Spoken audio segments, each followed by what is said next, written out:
Morning and welcome to the Board of County Commissions meeting, our board meeting of June 11th, 2024. We are going to proceed with the roll call as we do the call to order. Thank you very much, Madam Clerk. Commissioner Barnett? Here. Commissioner Baxter? Here. Commissioner Bernard? Vice Mayor Marino? Here. Mayor Sachs? Here. Commissioner Weiss? Here. Commissioner Woodward? Here. Thank you. We have a quorum. I believe Commissioner Bernard has been excused. I don't know if he's going to be available by phone, but I know we were testing the system before, but the bottom line is that Commissioner Bernard has an excused absence for today. And if we could please stand for the invocation and the Pledge of Allegiance led by Commissioner Baxter. Thank you.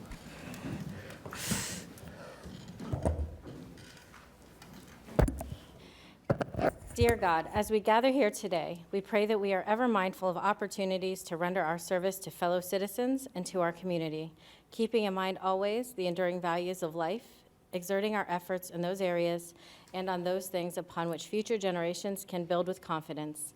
Let us continue to strive to make a better world. Amen. Amen.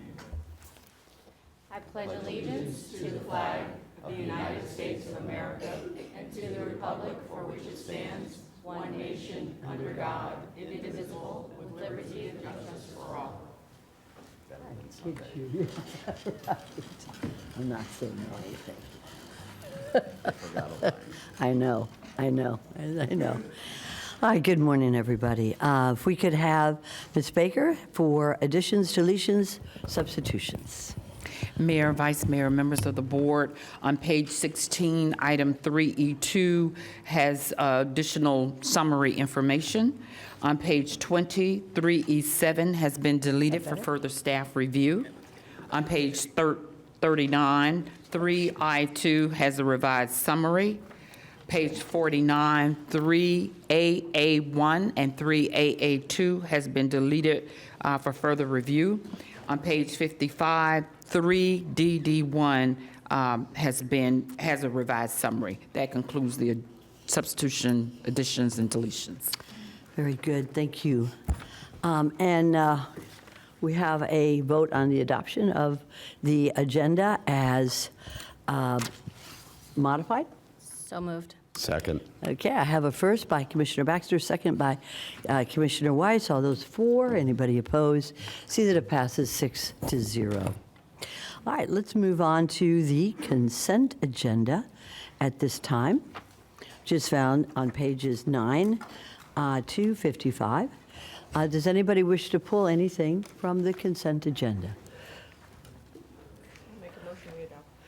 All right, at this time, we have a motion by the Vice Mayor to adopt the consent agenda, and I have a second by Commissioner Woodward. All those for, anybody opposed? See that it passes unanimously, 6-0. Now, if we go on to the public hearings, we have proof of publication. Very good, thank you, Madam Clerk. If we could go on page 56, you will find the public hearings. And as I put my glasses on, okay.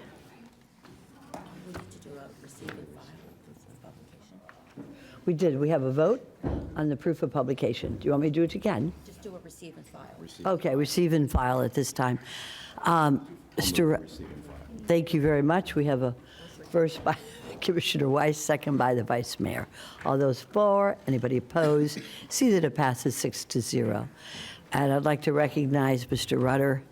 You are a brave man after your accident, and thank you for coming back and participating in this.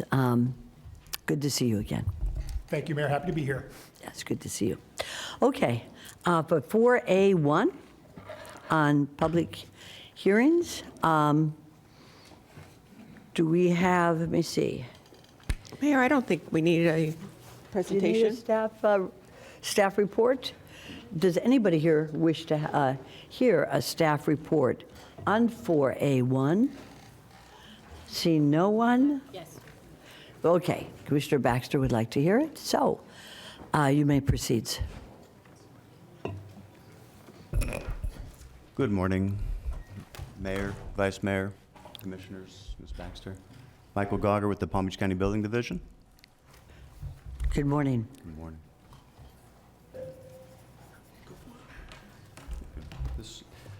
This was the same PowerPoint that we saw from our building official, Doug Wise, last time. Is there any specific questions that we can help with or answer for you? Do you want to do a little presentation? Just if you could do a short version, I think it'd be great to. Reader's Digest version, that would be good.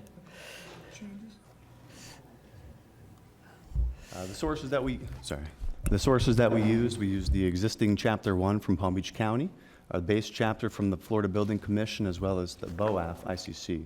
So everybody took a part in playing, the change to the adoption of the new codes. Some highlights from the amendments, exceptions. We do the alteration, relocation, enlargement, replacement of building codes, exceptions, earthquakes and snow loads. Obviously, we don't have that in Florida. No. No earthquakes. Some highlights, alternative materials and design methods. Everything in red was what was changed. So the fire sprinkler head systems, they added the deletion of 249 fewer sprinkler systems. Won't have to worry about those. Again, more of the sprinkler systems. Local enforcement agencies, more fire alarm systems, reviewing applications for building permits. As you guys know, Florida legislature has kind of cracked down on the building division. They've given us time limits and whatnot to return the applications. If the individuals don't sign a waiver, then we can work with them and get everything processed. Again, moving forward, highlights, streamline low voltage systems, not requiring permits, exterior balcony elevated walking spaces exposed to water, deteriorated blowing systems, building, I think this was an issue last time, the building permits issued in flood hazard areas. We have some affidavits that we can use in special flood hazards, that will not extend to the flood load and resistance within that. Commissioner Baxter, you're recognized. Thank you, Mayor. If you would elaborate a little bit on the waiver and continuing to work with people, that would be great. Okay. Absolutely. For the waivers and the affidavits, we are not actually allowed to receive waivers in the flood hazard zone, and that's due in part to the National Flood Insurance Programs, 44 CFR, parts 59 and 60. And I believe later down, I think in July, you guys are going to be touching on that in CRS. So that you guys will get a little more in depth with that. So that is separate from the overall permitting process and timelines? Correct, yes. Okay. So one thing with the waivers as well and affidavits, as you know, the most important thing to the building division is protecting the safety of the public. So having I swear I did everything correct is kind of challenging. So that's why we try to steer clear of the affidavits during the building inspection process. So. All right, thank you. The mandatory structural inspections for the condominiums, the Senate Bill 4D and 154. This is going to be changing to, I believe, the existing building code. It came out in the Florida Building Commission that they're going to be pushing forward and putting that into existing building code on chapter 26. Milestone inspections. Highlights. We revised the wind maps to the new ultimate wind speeds. These are all the pictures. Other changes, we readopted the tiny houses. We readopted the landscape irrigation regulations. Other changes to come, this is what I talked about earlier, as far as the milestone inspection being on page 26 of the existing building code. And this is 55373. This is the Florida Building Code. This is your duty to adopt the amendments to Chapter 1. So, and that's it. If you guys have any other questions, happy to answer for you. I have a question. Yes, ma'am. This is mandated by the state legislature. Have these new requirements by the state, have they toughened our building codes? Have they modified them to the point where they are more consistent with flood lines? Or have they lightened our building codes? They have made the building codes more strict, more stringent. Okay. So the guidelines that we have to follow and everything that we have to abide by is more challenging. So- Okay. Okay. And, all right, that's great. Sounds good. Any other questions or comments about this at this time? All right, very good. Then, I'd like to have a move. I have, sounds like I have a new person to my left now. Yeah, call me Barry White today. We might want to have a little song. Wife's out of town. Yeah. Wife's out. So, I have a first by Commissioner Weiss, a second by Commissioner Woodward. All those for. Anybody opposed? See that it passes unanimously, 6-0. Thank you so much. All right, thank Mr. you, Rutter, guys. just be careful. Very good. And thank you for being here. All right, going on to 5A1.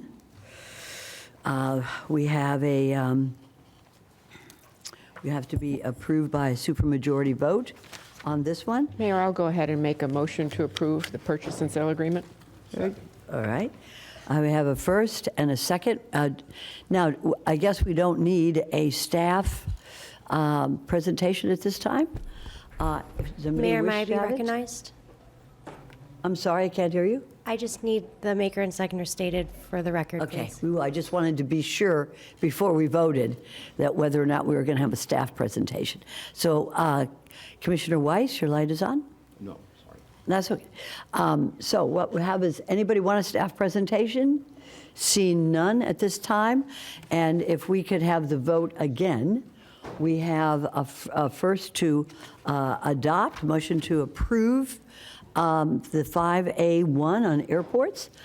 I see a first by Commissioner Baxter, a second by the Vice. No, I was the first.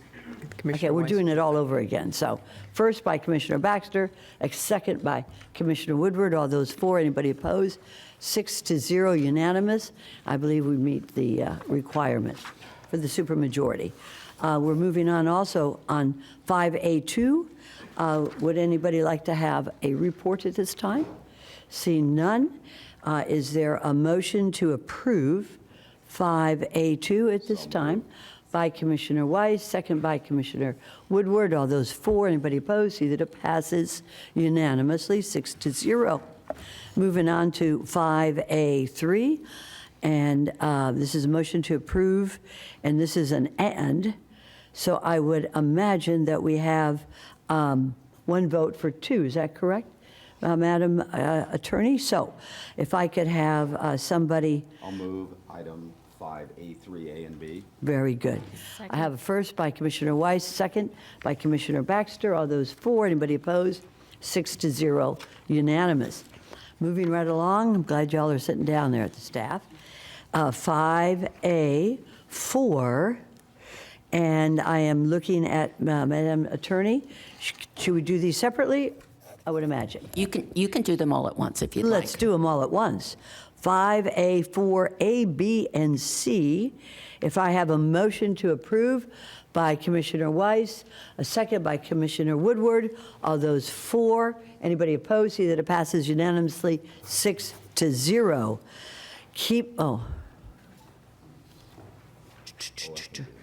Okay, very good. All right, now we're looking at the Office of Financial Management and Budget, and that is 5B1.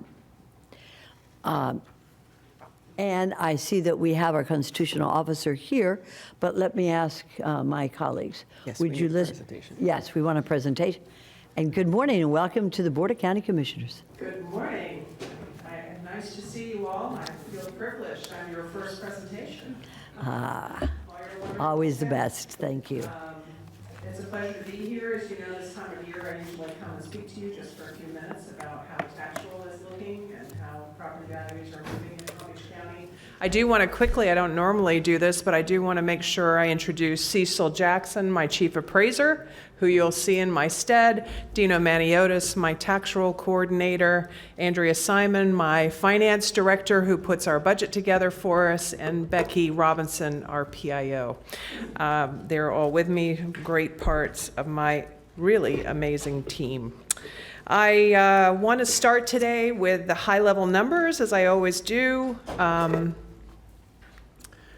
We'll just go through these. We did pass the $500 billion in value mark this year for the first time. I think that's worth a moment to think about. We have passed Broward now for the past 3 years. Broward is this year at about $487 million. So the stretch between us continues to grow just slightly. I'm going to talk a little bit about why in a bit, but I want to just point out that the net new construction value, well, you'll see taxable value at 315, that's what you'll collect upon. The net new construction value at 4.9 will probably go over $5 billion when we provide you with your July 1st numbers. We have been adding new construction, we feverishly add it as quickly as we can, and we are just about finished up now for July 1. $5 billion is actually higher than I've ever seen in my term with the office. Although I will say that as a percentage of the whole tax roll, it still is not as high as it was in 06 and 07, the new construction, if you think about it that way. The number is high, but it's not as high as it was in those heady days, which of course didn't end really well. Hopefully it won't be the same this time. The 9% increase is actually about a 6% increase. About 3% of that is due to recapture, which we're going to talk about in a minute. I want to explain that process to you. The parcel count is about 3,000 more than last year. A lot of that in condominium units.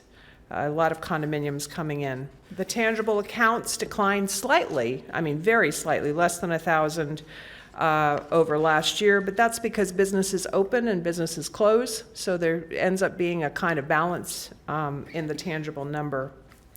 So just to give you some history of where we are now, I think you can see we are definitely seeing a flattening market. Although it is not going down, and it's not perfectly flat. The top line, the red line, is the market value, the blue line being the taxable value. I want to draw your attention to this chart. I'm sorry it's small, but it starts in 2018. So in 2018, the value was $225 million, so we've doubled in 8 years. Pretty amazing. New construction, I mentioned how much new construction there is coming on the tax roll. I don't see this ending. I don't think it's lost on any of us, the cranes and as I sat behind a cement mixer this morning on my way in to work, I think that it's important to remember that new construction is value that has never been taxed before. So it is value that is sort of fresh and new and is not factored into your calculation of rollback.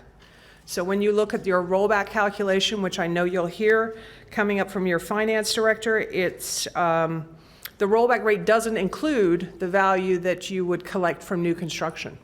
So it's on top of that rollback number. Again, we'll see what next year brings, but I don't foresee this number going down. This number is very variable based on what projects finish. Each year, of course, new construction is only added if the project is finished on January 1st. I draw to your attention the Jeff Green Towers just north of us that have been being built for, I don't know, now 5 or 6 years. And maybe it will go on the roll for 2025, but if it's not finished on January 1st, it will remain off the tax roll until that next January comes.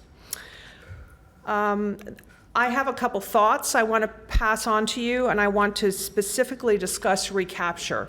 And I thought I'd show you a video that we've put together to share with the public, and I think it does a nice job of talking about what recapture is. So if we could just show that, it's very short.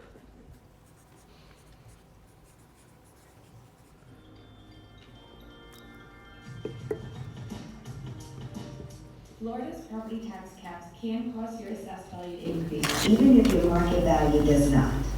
The assessed value of a homesteaded property is capped at 3%. Non-homestead properties have their assessed values capped at 10%. When values are climbing, the caps prevent the assessed values from jumping. But when values flatten, Florida law requires that the assessed value continue to increase by the maximum cap amount each year.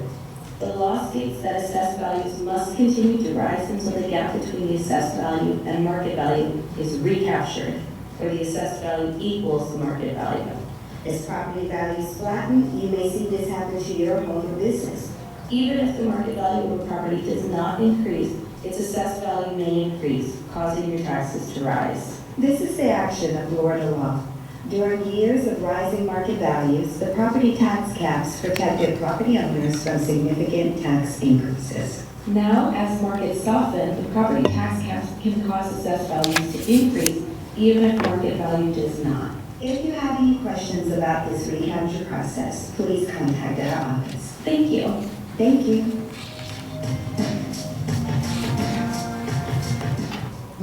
So we put this video together so that we can help the public to understand why, even though the market has not increased significantly last year, that their taxes will for sure go up 3%. So 3% being the cap on a homesteaded property and 3% being the cap we are set at this year. As you know, that 3% can be lower if the change in the CPI is lower, but it's 3% this year. Everybody who's homesteaded will be going up 3% in market value. The other thing is that the 10% cap, for the first time since it was initiated in 2009, is actually showing the same recapture activity. So what we saw this year, which was fascinating to me, and took a little while to wrap my head around, was the county's market value went up 9%, but the school board's market value only went up 5%. I'm sorry, the taxable value, taxable market, taxable county, taxable school board. Why was that? Well, that's because the school board does not have to take the 10% cap. So 10% cap applies to everyone except school board. So I think that 5.9% that the school board went up is actually a truer reflection of what the market is doing this year. 9% includes, which the county has, includes that 10% recapture happening on businesses, apartment complexes, everything that is not homesteaded. Okay, so it's an interesting dynamic, and I wanted to make sure you understood it, and also that we are going to be communicating this to the public so that they understand it as well. This same thing happened in the decline that occurred in 08, 09, and I think our public sort of understand it, but it's a tough one. They're going up Sure. when their market is remaining flat. So I wanted to make sure you knew about it as well. Second thought, just for this year, the residential markets seem to be remaining flat, but certainly not declining, which is a good thing. They seem to sort of be, as I like to call it very technically, bumping along. Their values are just sort of moving along. The market, the pickup in the amount of sales is starting to shift. We are starting to see some more sales. In fact, we've had year over year more homestead filers at this time of year, meaning people who are qualifying as of January 1st of 24. That's a good sign. That's more people moving and making a new home their permanent residence. So we're hopeful that this year's sales quantity will pick up somewhat over last year's. But we are seeing some issues in condominiums, and I think that's important just to note. In the older condominiums that are all required to do the engineering studies based on the catastrophe in Surfside, and we are starting to see some big assessments coming to some of those condo owners and decisions being made by sellers to sell for less because the assessment is on the property. And of course, those lower sales, we have to factor in as market sales, which may cause some of those condominiums to decline in value over the next few years. So more on that to come. The good news is It's not a huge inventory of those types of properties over 4 stories that need to have the engineering studies. And some of them have done a very good job of holding up their reserves and also making sure that they were repairing over time. So it's a sort of a mixed bag. It's certainly not all old condominiums. It's just there are a number of them, especially in good locations along the beach. Think of South Palm Beach, think of older communities on Singer Island, and so forth. We're watching that. And new construction, again, I mentioned new construction is pretty strong. We are seeing more and more apartments going up everywhere, and I don't see that stopping. It's continuing certainly in a big way. And we have, as I've always said, plenty of room to grow in this county, so we'll probably continue to see that. And with that, I just want to say thank you, and I'm happy to answer some questions. Before I do, I just want to extend my appreciation to you for your consideration of the new building. We're very excited about that idea. Yesterday, I was able to visit the Supervisor of Elections' new space and was so impressed with their use of technology, and I'm excited to think about where our county goes next with technology. And also, I know today you're considering the South County complex. We would also be a tenant there, and we really need that space, if I can just comment on that. But with that, I'm happy to answer some questions. Thank you for having me. Thank you so much for that presentation, Ms. Jack. Commissioner Woodward, you're recognized, and then Commissioner Weiss and Baxter. Thank you, and thank you for the presentation. Just a couple of quick questions, and not to hold you to this, but if you had to estimate how many years, if the market remains the flattish that it is right now, how many years are we looking to recapture before those lines come together? It's a great question.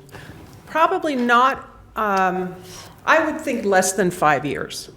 Okay. For most people. Of course, it's going to be really a mixed bag. It's because it's all based on how long have you owned your home, how much did your value increase in the recent surge. That's very variable place to place. But it took, when this happened before, it took more like 7 to 9 years to recapture. But that's because the market was just sputtering up. And now we've sort of got a leveling, so we don't have as far to get to the leveling before it equals. So I would think probably 5 years. Okay, and then also last year, I believe you gave us numbers for how many of the homesteaded properties, it was over 90% hit the 3, and then the 10% was around 70. Do you know what that's looking like this year? No, but I can get that for you, absolutely, with no trouble. All right, thank you. All right. Thank you, Commissioner. Commissioner Weiss, you're recognized. Good morning. Morning. Couple things. Do you guys know how much of the new construction is located within CRAs? We absolutely can tell you that. Yes, we do. Okay. Would you like, we can get that for you. Yeah, share it with the rest of the board, too. I hope Dino is writing all this down. No, we'll get that for you, absolutely. Thank you. And then there is a constitutional amendment, I think the legislature is putting on the ballot that's going to connect the CPI to is it the increases? Can you explain what they're... Sure. Amendment 5 is specifically related to property tax, and it is to attach a adjustment to the homesteaded amount to the CPI. So the $25,000 that we have had since the 70s will now adjust annually, slightly. And I tell you slightly because the impact on us as homesteaders will be minimal. It's not a big shift. It won't be a big reduction to the collection, just because it will be probably, somewhere between $3 and $5 savings in taxes. I mean, we've looked at it a little bit. My association looked at it a little bit as it was percolating, and honestly, it's a nice idea, but it won't make a significant impact. I'm glad they're doing some sort of index to the amount because, they haven't changed they added another $25,000, but it's only on all the millages except school board, so it's not as valuable as the first 25, but it's nice they're doing it. And then of course, my last question, house sprocket. Oh, He's great. He's great. For everyone that doesn't know, I adopted a cat from Greg and his wife, and Commissioner Weiss and his wife, and he belonged to Jack the Bike Man, for those of you that remember Jack, who is a great guy who passed away suddenly, and his cat was appropriately named Explains Sprocket. the name Sprocket. So he's doing great. Sprocket. That is something. Thank you. We should have a little picture of him up We there should. next time, We should. huh? Maybe next year I'll bring you a little picture of That'd Sprocket. be very nice. Thank you. And Commissioner Baxter, you're recognized. Thank you, Mayor, and thank you for the presentation. It's always great to see you. I did have a question that came up recently, and we're talking about homesteaded properties. How is a homesteaded property affected if it is co-located with a rental? So, homestead requires that you own and you reside. That one, yeah. So if you continue to make that home your primary residence and you continue to be the predominant purpose of the residence, meaning it is your home and the majority of the property is your home, then you can rent a garage apartment, or you can rent a room, or you can do that. The issue becomes when that flips, when the predominant use of the property becomes rental, and you might not be the predominant user of it. I have a good example. We had a home on South Flagler where, the 6,000 square foot house was actually being rented, and the owners were living in the 800 square foot garage apartment. We removed the homestead from that property. So the important point is that you remain the homesteader in the property, and if you are renting a small piece of its value or its square footage, then you don't need to worry. However, we also can put a percentage homestead on a property, and we do that when we reach a sort of midpoint. So if it's a 50-50, we will often place a 50% homestead on it and a 50% market value.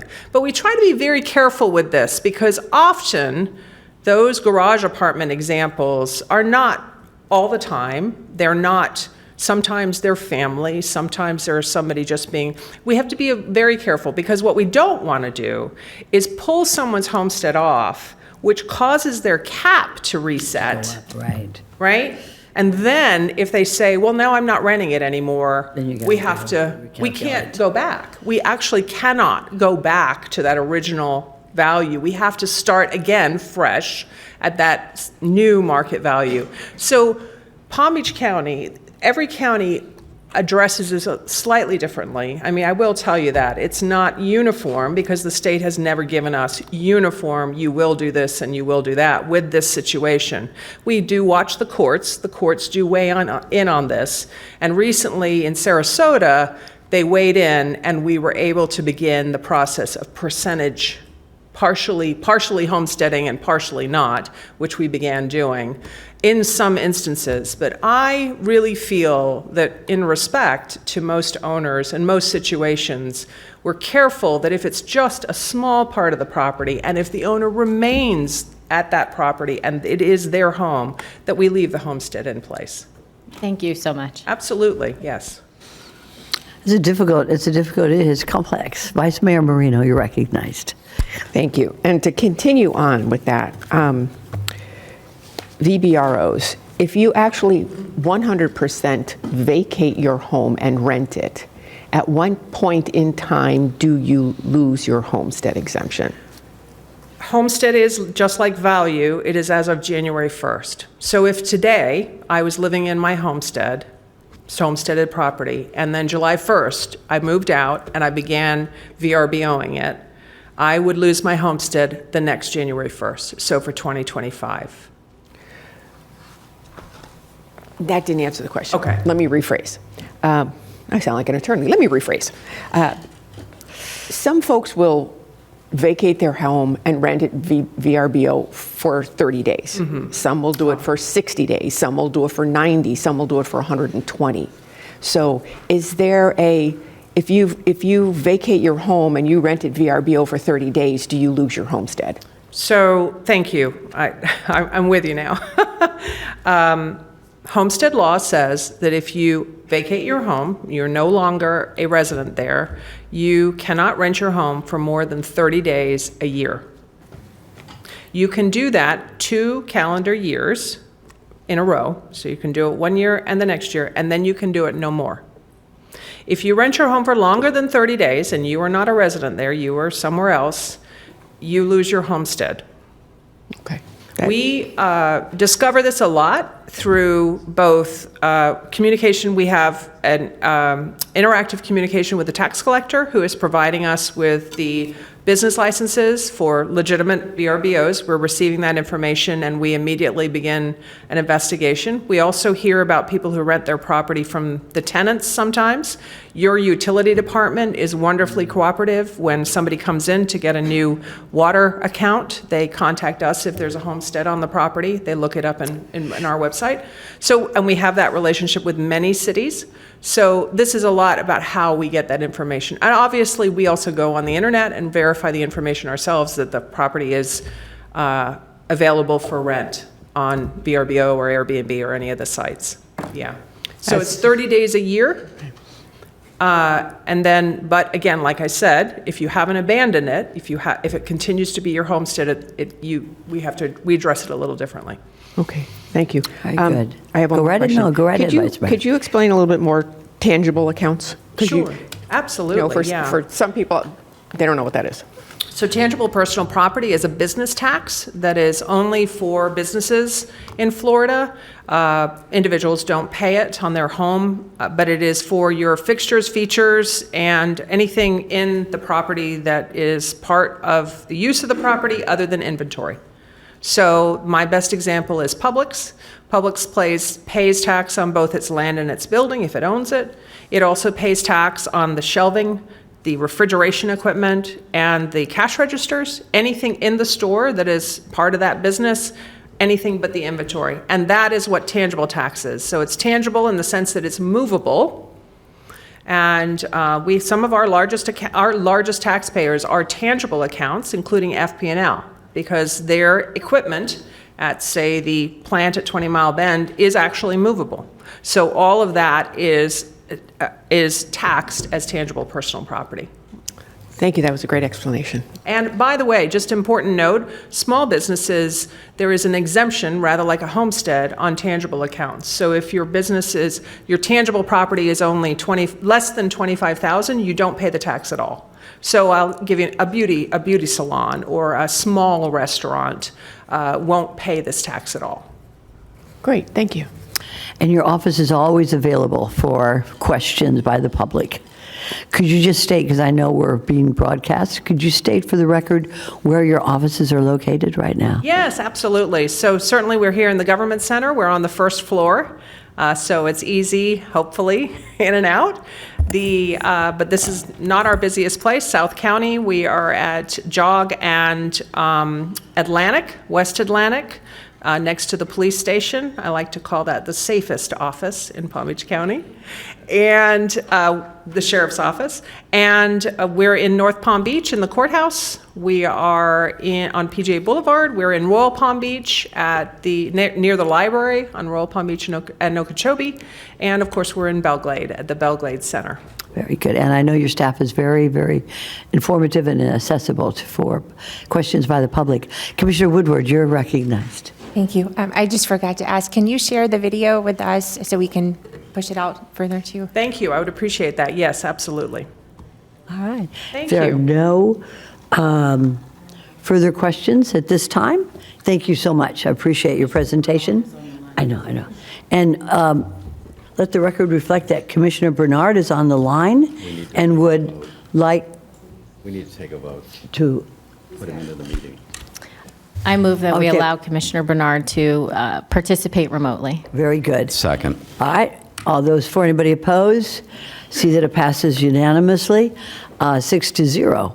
Commissioner Bernard, you have been voted in so that we can hear your question. Go right ahead, sir. Thank you very much, Madam Mayor. I want to thank Dorothy Jack for the presentation. I just have a couple questions for her. The first question is, I know that a couple years ago you had said that the trend that we're seeing was like new box stores in regard to gas stations. What trend are you seeing right now that we should be made aware of? Great question. Thank you, Commissioner Bernard. We are watching, interestingly, we've been watching warehousing for the past few years. It seems there was a flurry of building of warehousing, which seemed to make complete sense with the internet economy. However, we're also, I was just talking to Cecil this morning about some of the warehousing is not full. It's not completely at capacity, which is an interesting dynamic. Maybe it was possibly needs to slow down a little bit and then they'll catch up. I don't think it's certainly a worry, but warehousing is probably going to slow down. I think the thing that I find most interesting is apartments. And there is just, there seems to still be an issue with affordable rents, and yet there are just large numbers of apartments being built, both high-rises downtowns, in the downtowns, but also low-rises all over the county, and hopefully that the market will correct the rent issue because of the supply at some point. So I think apartments are interesting, and for now, that's sort of about it. We have seen a slow, there aren't quite as many of the Wawas and the Cumberland Farms coming out of the ground, so that's sort of slowed down. But these things do move in an interesting trend. Did that answer your question, Commissioner? Yes, I just have one last question. Go right ahead. You mentioned that you went to the SOE and you saw that the new building in regards to technology. Are you working with facilities in regards to how you incorporate the same technology in the South County Municipal Complex and new space that you would move to? We have not begun that conversation yet. I know that today you're addressing the South County, and I believe in July you'll be, waving the starting flag for the new complex, the airport complex. And then, of course, we will be. We are already working with facilities. We have defined our staff who will participate on the panel to select the designers, and it actually includes my director of IT, because we feel this is such an important piece of our future buildings, and we want to get it right. Obviously, we have to think about things sort of 5 and 10 and even 20 years into the future, and technology is going to be a huge part of that. It's hard to always know what to do, but it is also important just to think about, okay, how can we lay in the infrastructure now? Thank you very much. Thank you, Commissioner. Commissioner Baxter, you're recognized. Thank you, Mayor, and thank you for the question, Commissioner Bernard. But I want to clarify, make sure I understood that. So percentage of available rental apartments is up? Do we have that percentage? Well, from where I sit, it's just watching what is being built. And we continue, this is the second year we have seen a lot of new construction in the apartment space. I think that's the way to put it. Whether it's available or not is a really a different question, and probably better for the realtors who would know more about sort of availability. I mean, again, you got to think some of the inventory is just being finished, some of it is just coming online. But I do think it's interesting that we continue to struggle with really high rents. I mean, my staff are experiencing it as well. We just hired a new gentleman into our IT section from Virginia, and he is amazed at how high the rents are here. This is tough. It's a tough thing. But it's also interesting that we're getting so much inventory. And Andrea, go right ahead. And so to follow up, so you're saying warehouse space as well is getting built? Mm-hmm. And it's empty? Sometimes, not empty, but sometimes not completely at capacity. You often see building coming on because there's a need. Builders make business decisions. This would be a good thing to build because there's plenty of need. I sometimes wonder now if it's sort of slightly a different dynamic of there's a lot of money to build things. And so there seems to be there seems to be these sort of trends of, okay, now let's build warehousing, now let's build apartments. And then it slows when the market is not really there at the back end, when it's opening. Well, to your point of cost, do you think that might be contributed to what the rental rates of that warehouse space or the, apartments are? Because I think there was an article recently said average rents are like $2,700, $2,900 a month. Well, and that's where supply and demand comes in. That's where the business decision of the person doing the renting should be responding to the lack of demand.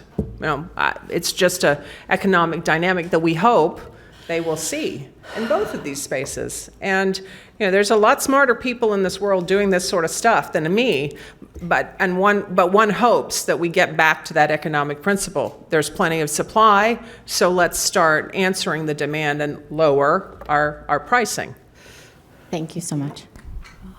If there are no other questions, and Commissioner Bernard, now that you have been voted as part of this meeting, we're going to include you in our vote. And thank you so much for this excellent presentation, and thanks for all you do for our residents here. If I could have a motion to receive and file on this, for the record, 5B1, I have by the Vice Mayor Marino. I have a second by Commissioner Commissioner Barnett. I know you're shaking your head, right? Shaking your head, yes. So all those four, anybody opposed? See that it passes 7-0, unanimous. And thank you again. Thank you again. You do very much. Okay, moving on along in the regular agenda to 5C1, Public Safety Department. And do we have, yes. Madam Mayor, if Commissioner Bernard is going to be participating in the remaining items, we need to make a finding of extraordinary circumstances. So the board needs to have a motion and a second and a vote that there are extraordinary circumstances that would warrant his participating remotely. And let's do it. Let's do it. Let's do it, right? Okay, I have Commissioner Bernard, did you hear? I'm sure you did, because you are listening along with us. Would this be a matter, Commissioner, that we could proceed on a vote at this time? Yes, Madam Mayor. Very good. Okay. If I could have a first. Did you all hear what was? Okay. First by Commissioner Barnett and a second by Commissioner Baxter. Are those four?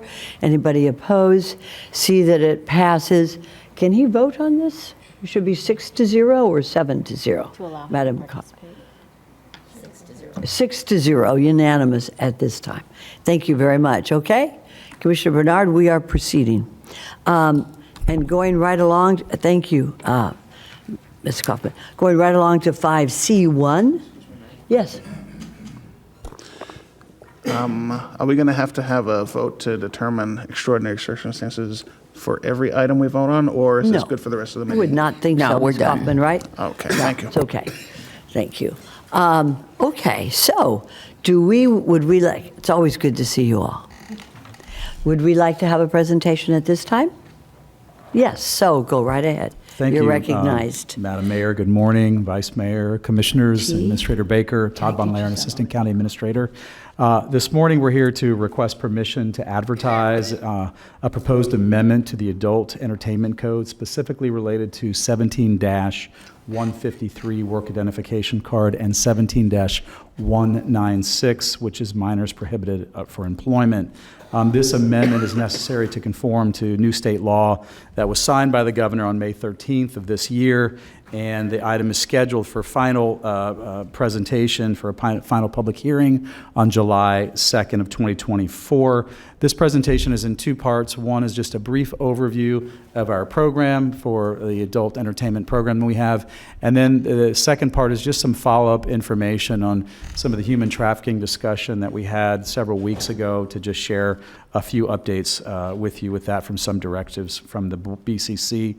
Stephanie Shanaha is joining me, our Director of Public Safety, Mr. Rob Schelt, who's our Director of Consumer Services, and Richard Sina as well is with us, Assistant County Attorney, and thank them all for their work on this. And Rob, if you'd like to begin, please do. Thank you, Todd. Thank you, Todd. During the 2024 legislative session, House Bill 7063 passed, creating Section 787.30 of the Florida statute effective July 1, 2024. The bill requires persons working in adult entertainment establishments to be at least 21 years of age. Section 17-153 of the Palm Beach County Adult Entertainment Ordinance currently requires adult entertainers working in adult entertainment establishments to obtain a work ID badge from the Public Safety Department and show proof that they are at least 18 years of age. Additionally, Section 17-196 prohibits employment of persons under the age of 18 from working in adult entertainment establishments. The proposed amendment aligns the age requirement of the Adult Entertainment Ordinance to conform to the new state law.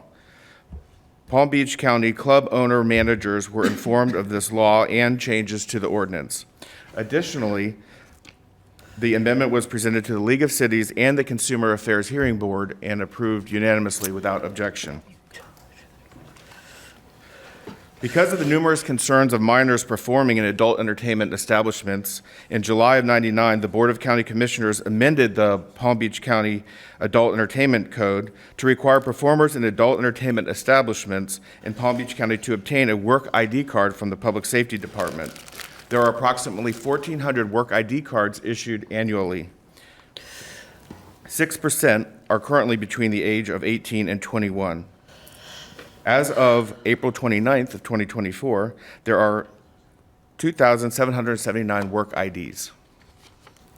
In addition to the past concerns of minors performing in adult entertainment establishments, growing interest in combating human trafficking has emerged.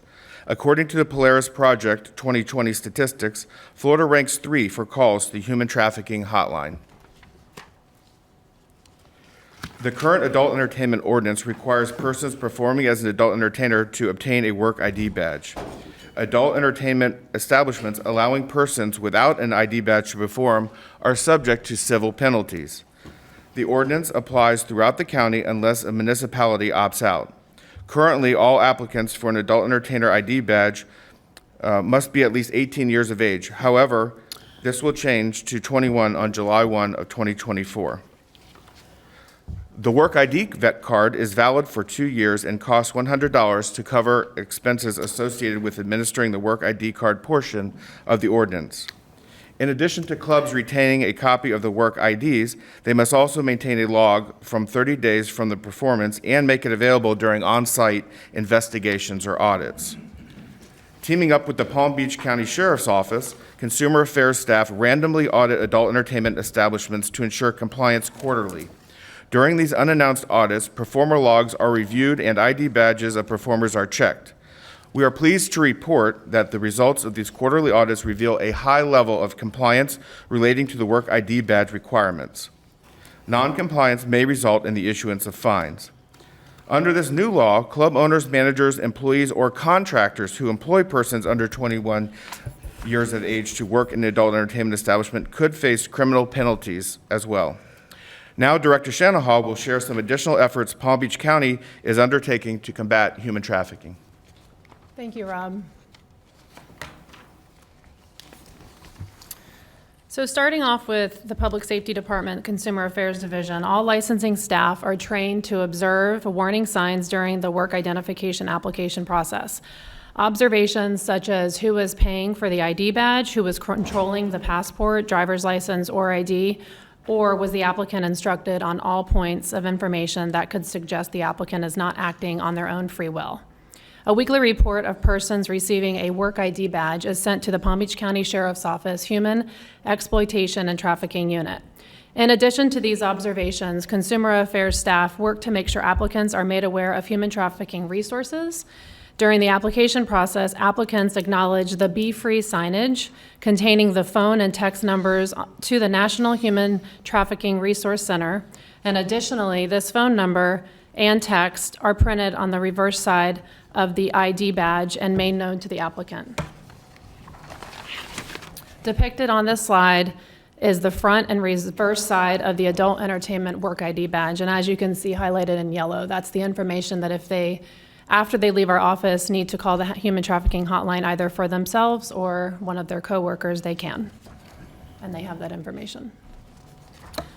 In addition to human trafficking awareness provided to adult entertainment applicants during the licensing process, all county employees are required to take a county-developed human trafficking and awareness training, with 347 trained in FY 2023.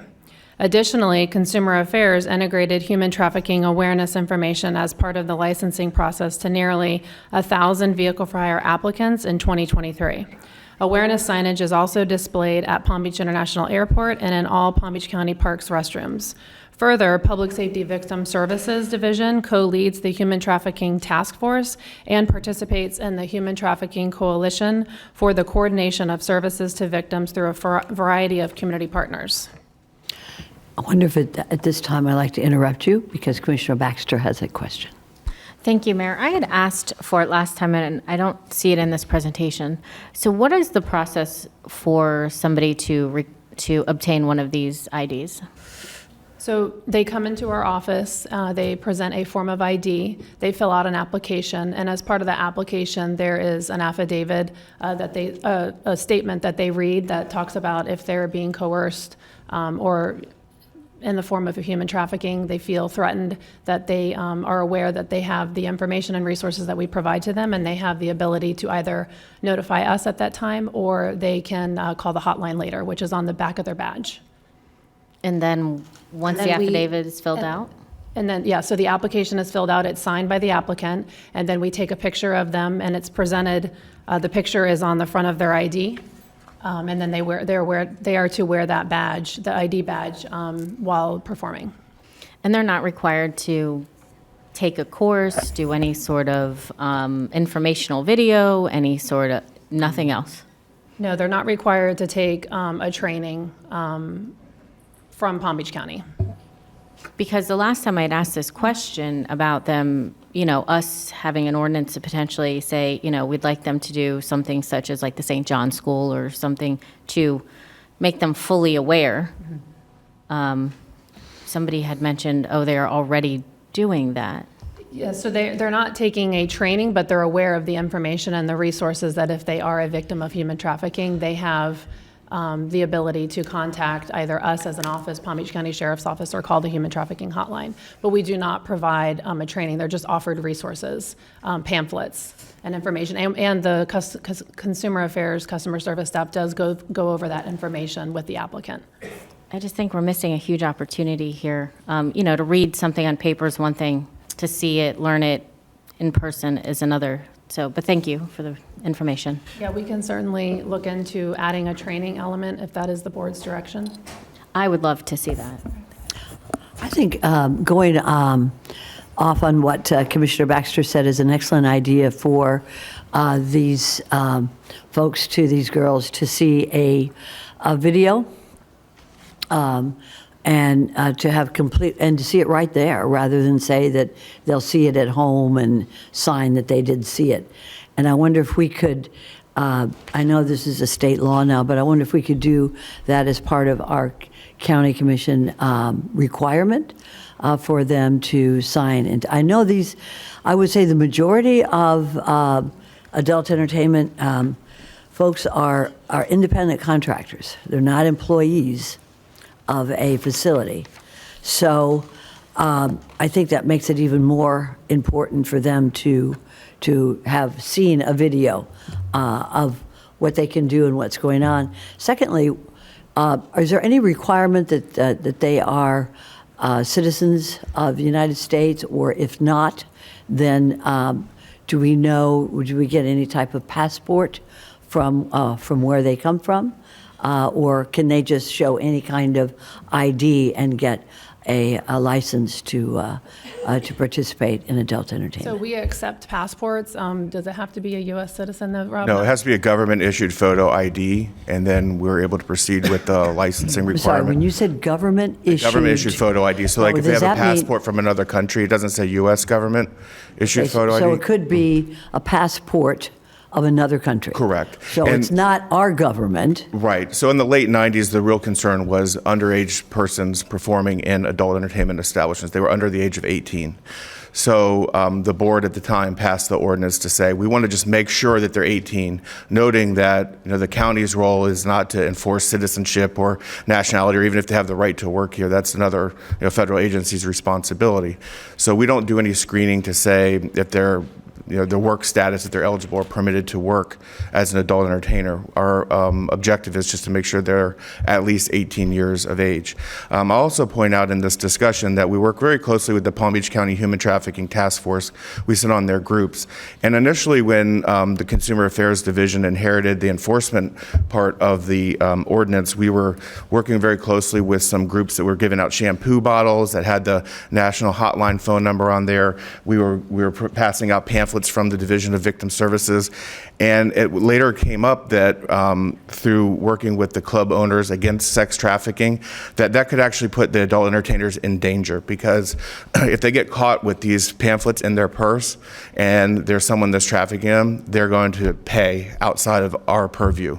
So a brilliant idea came out of that group was to print on the back of the county-issued ID badge the National Human Trafficking Hotline phone number, something the county is requiring them to have, so it's not like they're availing themselves of a resource that they want to get out of a particular situation. So it's a very delicate matter. We work really closely with the human service providers, but I certainly understand this is a great database, and I love that we have this information available. We communicated recently with all the adult entertainers, the 2,700 in our database, the laws that are in place, but we can certainly roll out any kind of training to their email address, hoping that those email addresses aren't being monitored and then they take advantage of that. And then for the 6% of the adult entertainers that are now going to be laid off from positions, we let them know about maybe a different career that they may want to track through Career Source. We let them know about some job links, and we also let them know about information and referral services available from 211 for social needs that they may have. So we've already done that communication, letting them know that as of July 1, they'll be out of a job. So did you want to say something, Ms. Kaufman? I think it's... Yeah, I know from my work with Consumer Affairs that one of the things they do is that if somebody comes in with someone else, that they're careful to separate them when they fill out the application, so the person has an opportunity to learn information apart from the person who may have control over them. I just wanted to make that comment. That's good. No, that's a good idea. That's correct. And so the other things that our staff are trained for is the observation period. When they come in, if there's multiple applicants that have the same address, and then when we say, here's the application, and they're being coached on how to fill out the form, or their IDs are being controlled by the person that came with them and controlling their monies, we report that directly to the Human Trafficking Task Force. No, hold on. Excuse me. Yes. You report that to the Human Trafficking... The Palm Beach County Human Trafficking Task Force. And yes. does that go to the sheriff's office? That's the and sheriff's to office. Okay. That's the very lead good. of the sheriff's office. Wanted to be sure that was going right into law enforcement. It is right to law enforcement. And what we're able to do is we always, as part of our office policy, if someone's paying with a credit card, we take their ID. So now we have the person who's paid, we have the credit card information, and using the intelligence with the sheriff's office, and I'm sure they could go into more detail, they can backtrack to see if there's a history of this happening across the country, many different places. So it does provide some additional community assurances to us. Very good. Thank you. Thank you, Ms. Kaufman. Commissioner Barnett, you're recognized, and then Vice Mayor. Thank you very much, Mayor. And I just want to thank you, Todd, Stephanie, and Rob for the work you're doing and the cooperation that you've shown to my office with regards to our review of current policies and training involving human trafficking, in particular, some of the activities that may be going on in these adult establishments. I think you answered one of my questions with regards to Career Source. I think it might be a really good opportunity to provide these individuals working in these establishments an opportunity for a better way of life outside of these clubs. Can you talk a little bit about that aspect of how you present these opportunities with Career Source to find another job, another line of work for some of these ladies in these clubs? And I also want to talk to you about enforcement after that. Sure thing. So as part of our licensing database, we know when their dates of births are. So we're able to export about roughly 160 applicants. And the numbers fluctuate every day because there's a birthday that happens and then they already have a badge. So the numbers can change. But it was roughly 6% of our database. And we were deeply concerned with the layoffs that could happen with these individuals between 18 and 21. So we sent a memo to all of them with utilizing their email address, outlining some career options that they may have. We outlined in that memo that there's coaching available, that they may want to avail themselves of computers that are available through Career Source, that there's meetings that they could set up with to polish up their resume, to maybe start a career. So that's going to be up to them to follow up on that information we provided in the memo, but as well as we included some information for social services help through 211. Do you have some more? Go ahead. Go I ahead. do. Just a few Oh, more no, questions. no, you go Okay. right ahead. We talked about opportunities for through Career Source, but what about educational opportunities? I know the 18, 19, 20, 21-year-olds are working their way through college. Do you provide any kind of incentives for them to get into Palm Beach State College, Florida Atlantic University? I mean, those are things that I would hope that the Career Source would educate them on, is when they meet with their career coach, that they would come up with them a plan. Okay, so you want to be an accountant. Well, to be an accountant, you have to have this type of degree. You have to go to this school. Let me connect you with, maybe first start out with Palm Beach State College, and then move on to one of these types of universities. So the Career Source, we are looking to be a good resource for the adult entertainers who can no longer work because of the state law. Thank you. How long has this program been in effect, requiring these entertainers to carry ID badges? So the requirement first started in the late 90s, when the sheriff's office came to the county and was concerned about minors performing on stage. And the code says that they have to have the ID badge available for inspection. So like usually when they're performing, they're not going to have the ID badge, but if we ask for it when we're at inspection, they're supposed to have it, and the club is also supposed to have a copy of their ID badge that we can inspect. Our beautiful ISS, our department, has made it where we can now access our database, so we can look up ID badges to see that they're valid when we're on site. And we actually have a QR code where we can scan the ID badge, and it'll go back into our database to say the date, the time, and the location that we did the field monitoring. But I can report, just as I earlier said, that we're seeing a very high level of compliance. We've taken the approach that the adult entertainers could in fact be victims of human trafficking. So if they don't have an ID badge, and there's been very few cases of this since we started doing a lot of active enforcement, which was in 2018, we make sure that we want to give the fines to the adult entertainment clubs, not the individual performers. It's a lot easier for me to regulate 10 or 11 clubs than it is 2,700 adult entertainers. Plus, we don't want to give fines and saddle adult entertainers that may be victims of human trafficking with civil citations. So it kind of really works out very well. And like I said, we have a very high level of compliance with the club owners. I may have been mistaken, but I thought, Stephanie, you said the entertainers need to have the badges on their person while performing. Is that not the case? No. Or in their possession. Or in their possession. Is how the code has worked. So like they'll keep it with their belongings in a locker setting. But the other safeguard to that is the clubs have to maintain a copy of that ID badge in their files. In addition to that, in 2018, we also required that the clubs maintain a performer log.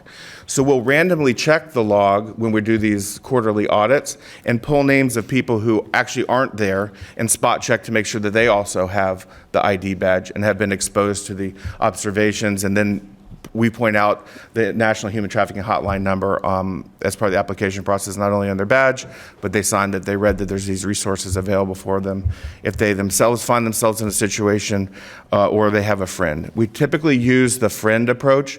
We don't think that anyone's going to disclose to us getting licensed and have a report in 5 minutes that they're a victim of human trafficking.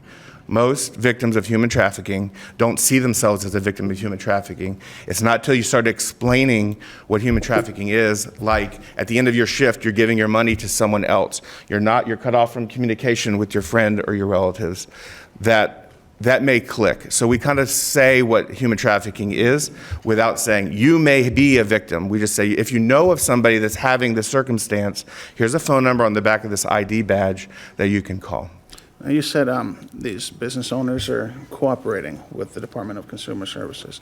Yes. Do you see these adult establishments as being a nuisance or a contributing factor to the increase in human trafficking to the point where it may need to consider whether or not to allow them to continue operating? Some of that's out of my purview to answer, but I will say from what I've been talking to with the Palm Beach Sheriff's Office is the club owners view themselves as in the entertainment business. They're not in the trafficking business. So anything that they can do to help us with human trafficking awareness, they're on board to do. In fact, they're members of the Club Owners Against Sex Trafficking. Coast is a nonprofit that does some lobbying. And they actually did some training for club owners here in South Florida. So having said all that, the sheriff's office would be in the best position to address whether or not they feel that the trafficking is happening in the club. From the conversations I've had with them is they feel the club owners aren't facilitating the trafficking.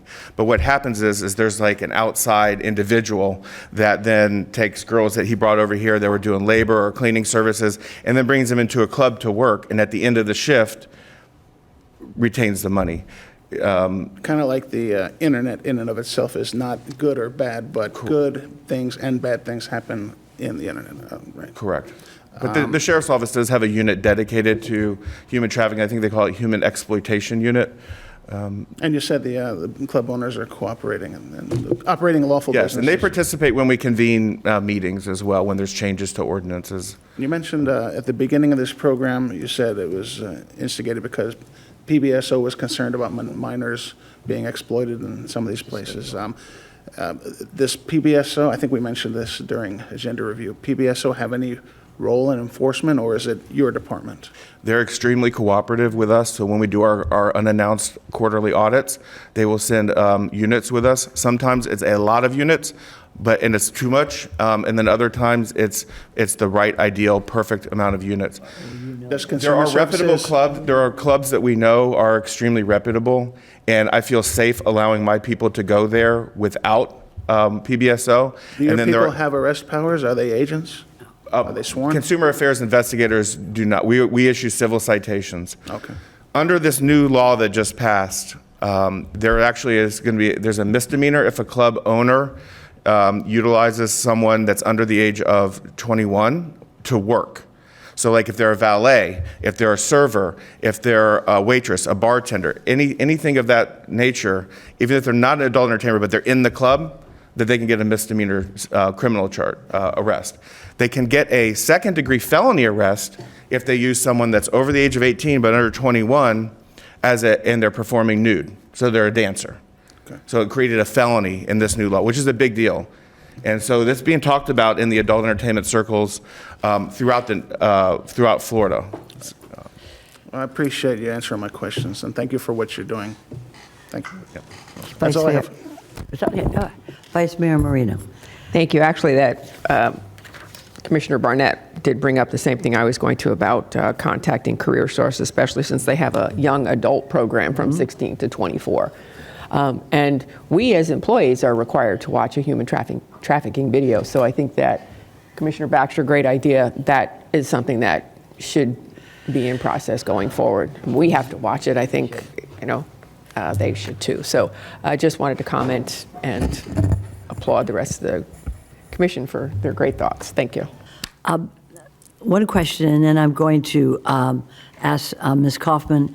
I think if Commissioner Baxter wants to continue with this, I want to make sure that we make this a part of our county ordinance. I know this is a state law. It is a great state law. It's a great state law. And I want to be sure that we have this as part of our ordinance to have any applicant for a license to either work within an adult entertainment establishment to see this video. But before I go there, let me ask you, how many languages do we present to applicants when they come before our board to get a application for a license? For the Be-Free sign. So I'll turn to the slide that we have in our slide deck. That's the Be Free slide, and this is what is presented to the applicant when they come in for an ID badge. So we have This is English. statewide that we put everywhere. So we created, the statewide requires, the Florida statute 787.29 does require certain size of the sign as well as the font, and it must state the following language. And if you look at the top, that's in English. Then we have in Spanish, and then I think that's Should be Haitian Creole. Haitian or Creole. And some signs do have Mandarin as well, but those are the requirements pursuant to the statute. So Palm Beach County, years ago, when this ordinance was adopted, we created our own sign, and this is the current sign. But isn't this the same sign that's mandated by state law for all places, This is train Palm- stations? Yeah, so this is is our Palm Palm Beach. Beach version of that. May I also suggest that we put in, so I know this in the state, we have English, Spanish, Haitian Creole. May I suggest Mandarin Chinese? And when we're talking about this, and I'm looking at Ms. Kaufman, I think we all really like the idea that Commissioner Baxter had with regard to video that they will need to review as a county ordinance, in addition to the requirements of state law that would explain to them about human trafficking. Commissioner Baxter, I look to you. Is that something that you would like to add? Yes, please. And to the point of, you said it perfectly, they're not always aware they're being trafficked. I think that's the intended goal, is to make them aware, see it on a video, and potentially then they can do that evaluation, or as you said, a friend.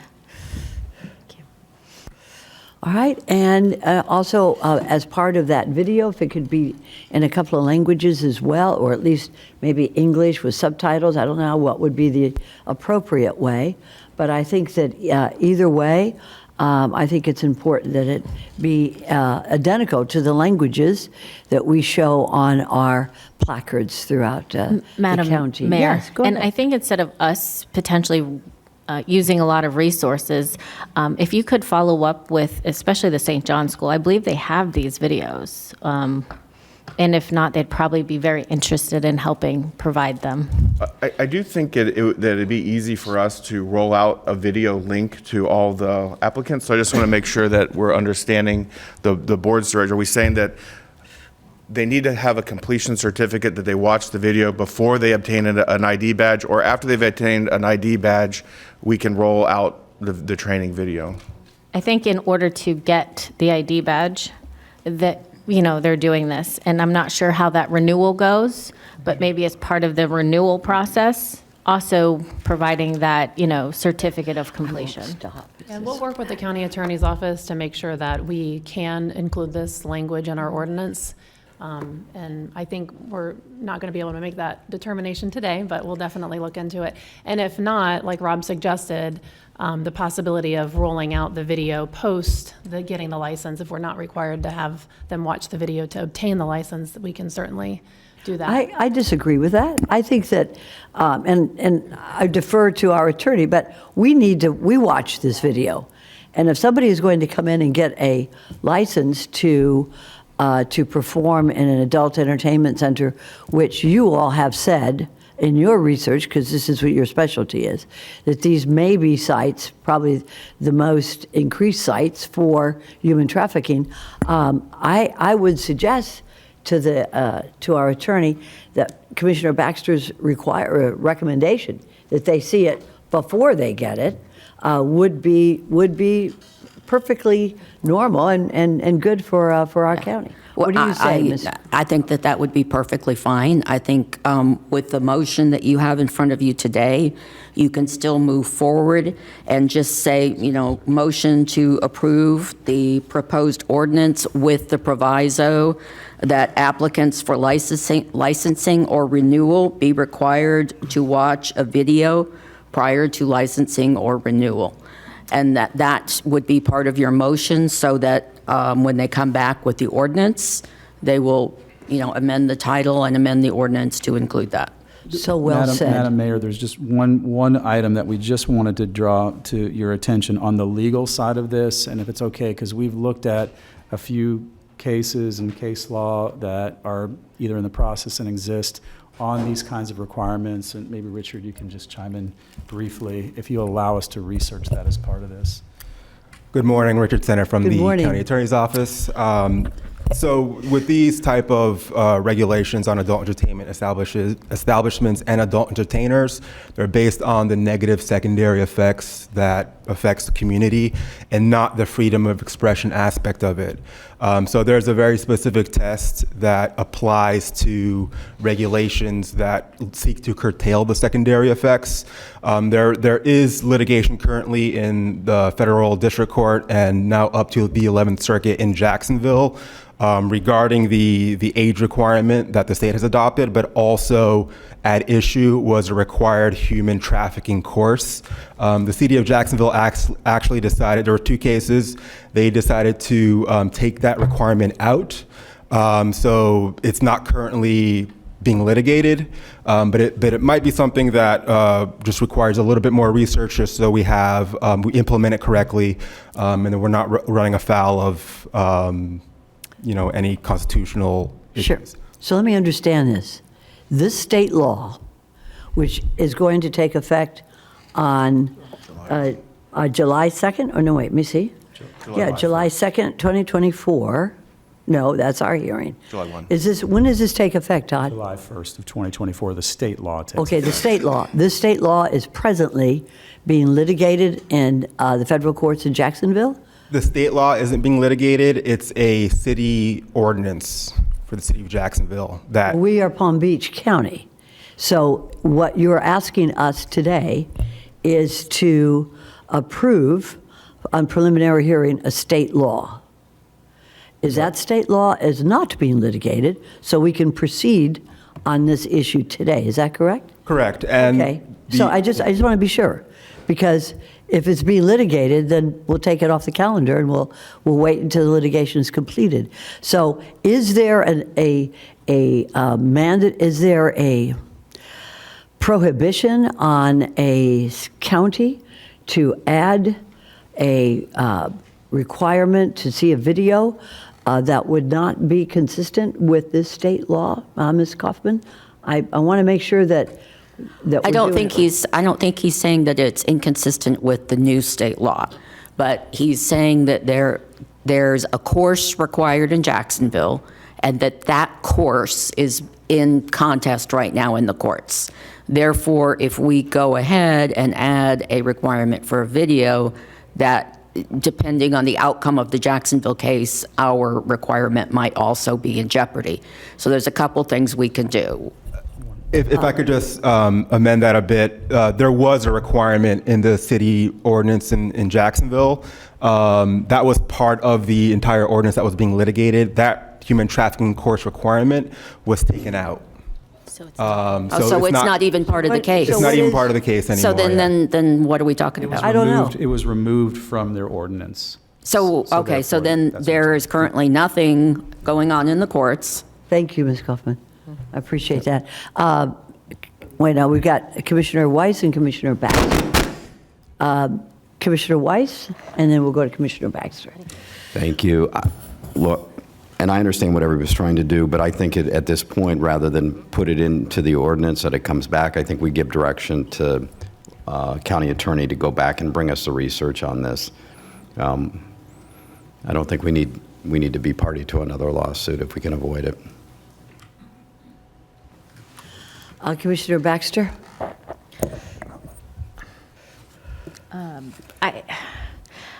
I tend to disagree. I think there are certain things we're standing up for, and this is one of them.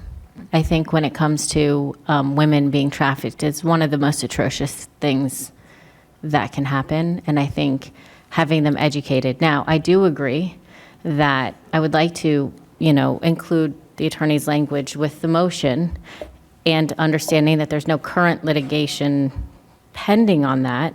And I think that if you would please, Ms. Kaufman, follow up with us if after this motion we make it, that we do run into some further depth or problems, that would be greatly appreciated. Absolutely. We can still look at it and then come back to you if there's an issue. Plus, Very this good. ordinance has to have a final reading. Correct, and that's what I was going to say. We still need a final reading even if we amend this today. Very good. So I think that I would love to proceed forward, but I will wait.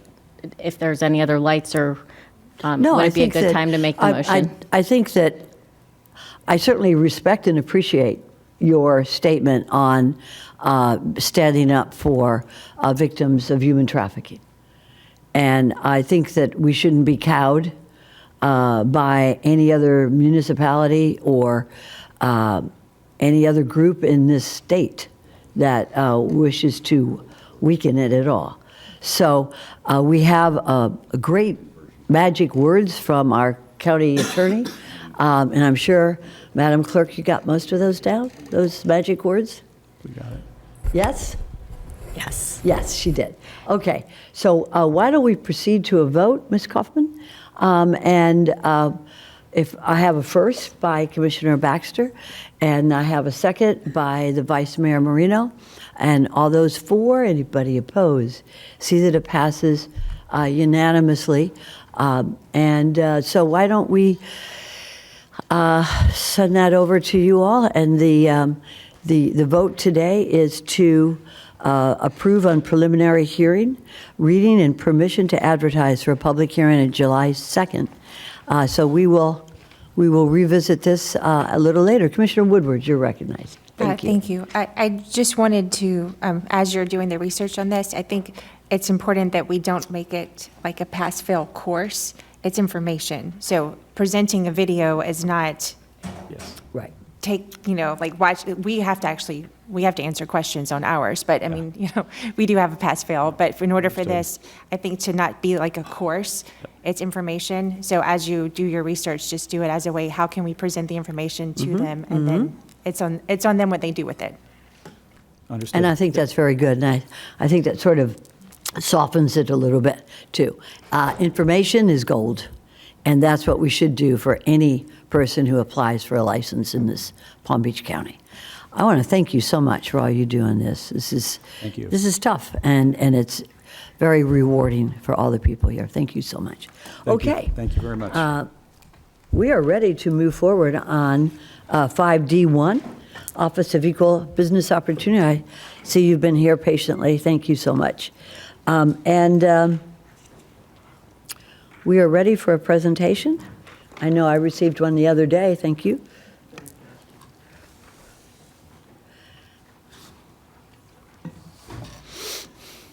Good morning.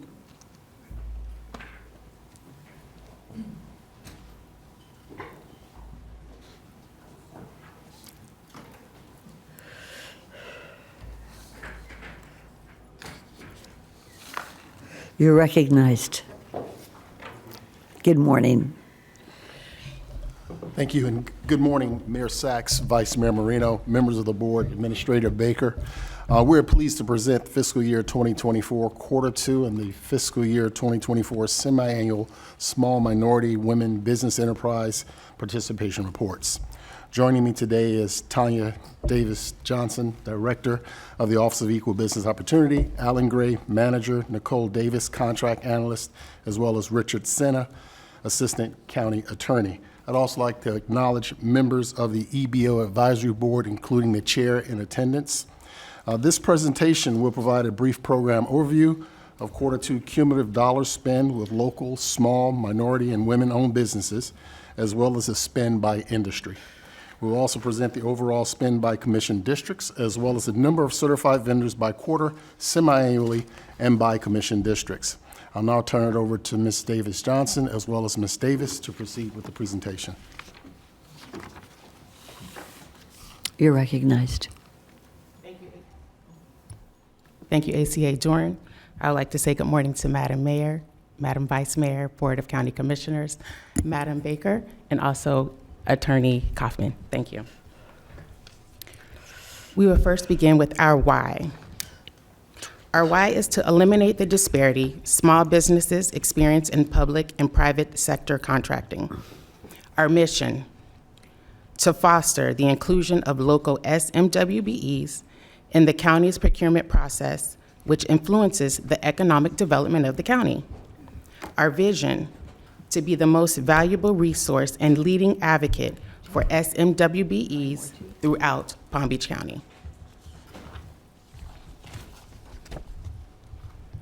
We begin with our outreach events. For fiscal year 24, quarter 2, we had a total of 15 outreach events. Our outreach events is a tool used to generate interest in doing business with Palm Beach County and to encourage SMWBEs to become certified vendors. The outreach events are classified into 3 categories: general, which refers to outreach events marketed to the general public. These involve business-to-business networking, certification, and other training. Partnership, which refers to outreach and collaboration with other agencies, organizations, resource partners. Targeted outreach focuses on specific industries for specific purposes. Notification of these events are distributed through email, correspondence, and outreach events. Now we move on to certification.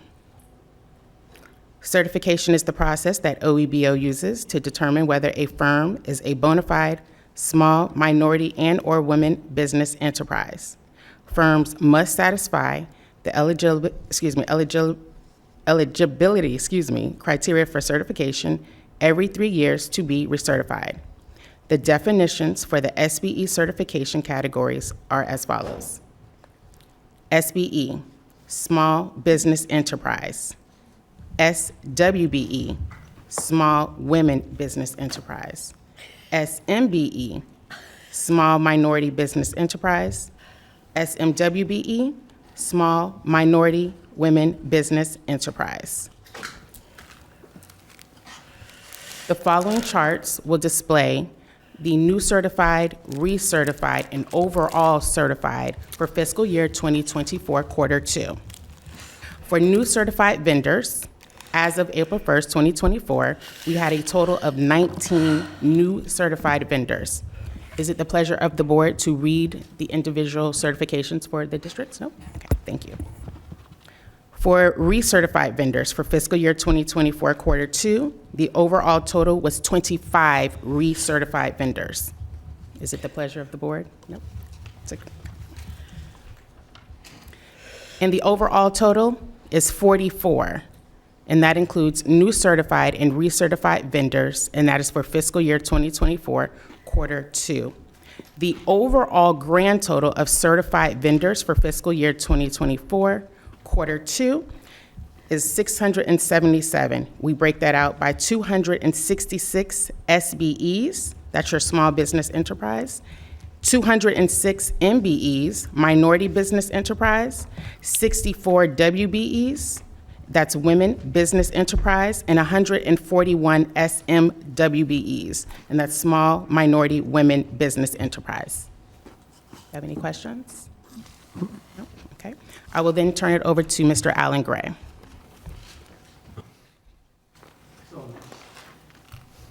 Second quarter, right? So the purpose and the intent of the CM at Risk process is to assist in the growth and the development of our small business general contractors. And so what you have in front of you here are the 2 contracts that were awarded under the CM at Risk process. Here we identify the estimated amount of those contracts, the description of the project, the contractors who were awarded those contracts, the SBE partners that they identified, and the participation of those CM partners, as well as their ethnicity. Moving further down the list, for goal setting, We identified the 13 proposed contracts that came before the goal-setting committee. We break those contracts out into those that were established with their race-conscious API, and those that were established with a race and gender-neutral API. Obviously, as you know, the race-conscious API is where we either require minimum requirement for minorities or women, and of course, the race and gender-neutral is just whether we just establish a API requirement for small businesses that are certified with our office. The waivers we issued for the quarter was 4, and we broke those out to the post-bid waivers as well as the departmental waivers. The difference being the departmental waivers is where the department comes and identifies where there's no availability, and so we waive the requirement to establish an API. The post-bid waivers is those solicitations that have come before the goal-setting committee. API goal was established or API was placed on that solicitation, and after the award, the contractor came back and said, for some particular reason, they're not unable to meet that commitment. We review that for due diligence and make sure that in fact is the case. If in fact they demonstrate that there's a reason why they cannot meet their commitment, we'll either waive or reduce that API requirement that was initially set for that solicitation.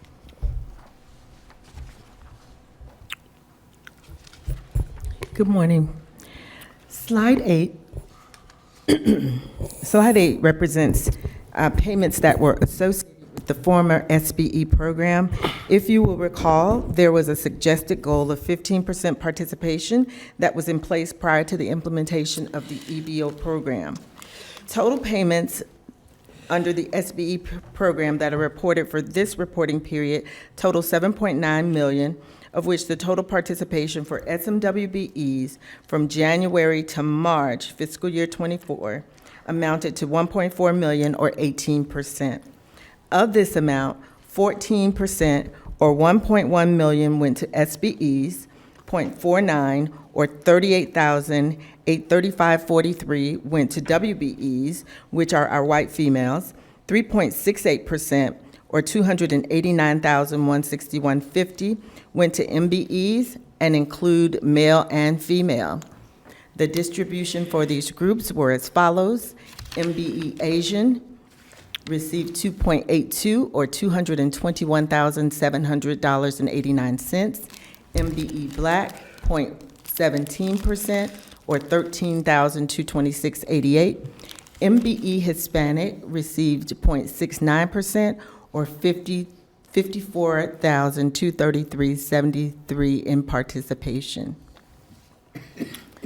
Slide 9 reflects the SMWBE non-exempt payments under the EBO ordinance.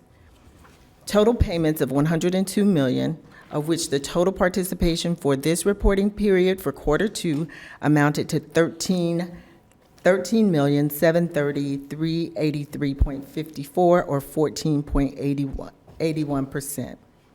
Of this amount, 7.48 or $7 million went to SBEs, 1.84 or $1,704.44.84 went to WBEs, 5.49 or $5,083.596.37 went to MBEs, and the distribution for those groups are as follows. MBE Asian received 1.12% or $1,042,837.59.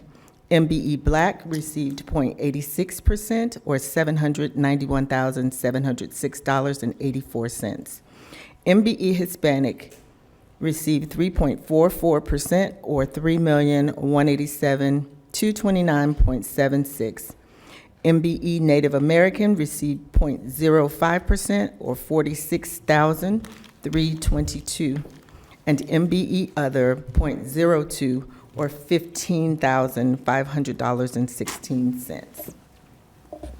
Slide 10. This reflects our non-exempt payments for both SBE and EBO combined.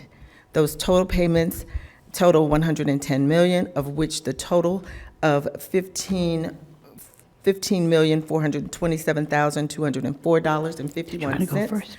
Okay. Or 14%. I'm going to interrupt you just Yes, at this ma'am. moment. Thank you so much. I'd like to recognize Commissioner Baxter. Oh, thank you, Mayor. Just a couple quick questions while we're going over the numbers. I wanted to ask, it looks like it was slide 9. I believe we're on the next one now. You had, the total percentage at the top, the 7.48, you said there was a total of 13 million. So just on breaking this down properly, so everyone that we are putting into this percentage qualified for the job, but it was awarded to that particular group? The payment was made in the SBE category for each group Correct. that we have listed. Yes, ma'am. So the SBE just being a small business owner, but they're non-minority? Yes. SBEs are predominantly white males. So the WBE, the MBEs, Black, Hispanic, Native American, Asian, they were all qualified to be awarded the contract, but it didn't go to them? No, that's not what we're saying. We're showing what payments were made in each of the categories based on contracts that they received from this particular SBE group. But payments are made based on who gets the contract, right? Right, but we identify the certified small business in a category. So you have your SBEs, which are predominantly white males. Mm-hmm. And so we show $6.9 million, or 7.48% of the dollars that went to SBEs. And then for your WBEs, 1.84%, or 1.7 million. And then we give you the breakout, but we also give you the combined total of MBE dollars that were paid. So we first give you the total combined for the ethnic groups, and then we break them out for you so that you can see where those dollars went to each of those minority groups. But, so these are on all contracts that would qualify. These payments are awarded based on, they had to apply and get contracts for these amounts. I'm just making sure that the numbers, and so when you add them up at the bottom and we get to the 14%, is that all the previous added together? So this 14.81% is a total of everything from SBE to MBE other. That is the entire total of the dollars that were spent with certified SMWBEs. And they all had to be approved for the contracts to get awarded. That, I guess what I'm trying to find out are how we are awarding, these are still monies awarded and contracts awarded based on a criteria that the county sets via ordinance, correct? And so then they're placed out. I'm just making sure that everything is adding up and cohesive, so thank you. Thank you so much. I was going to say Commissioner Baker. Ms. Baker. I wanted to make sure that Commissioner Baxter got the answer you were seeking. But I want to be clear on it. These are the dollars that were actually expended, checks written to these particular companies. They may have been a part of, let's say, a bid or an award. They may be, a few of them may be primes, but for the most part, they're subcontractors that ended up getting paid. And so as you approve contracts, those contracts include whomever the prime is and then whoever the subs may be. And so we ensure that when they were approved and awarded certain points, because they included SMWBEs, they stay on there. So when the invoices come in for the work that has been done, that prime submits that invoice, but he also submits Schedule 4 that lays out who did the work and how much they should get paid out of the contract. So that's where these numbers are coming from.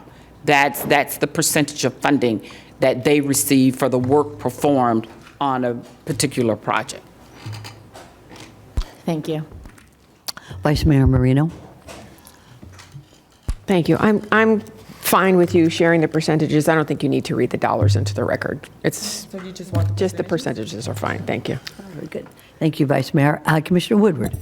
Thank you. Just for further clarification on the ones that we're working on, the slide 8 is the SBE program, and then slide 9 is the new ordinance. What year was it again that we're working from with the new ordinance? 2019. 2019. Thank you. So the slide 8 it's older contracts that are probably multi-years contracts, which is why the dollars are still there.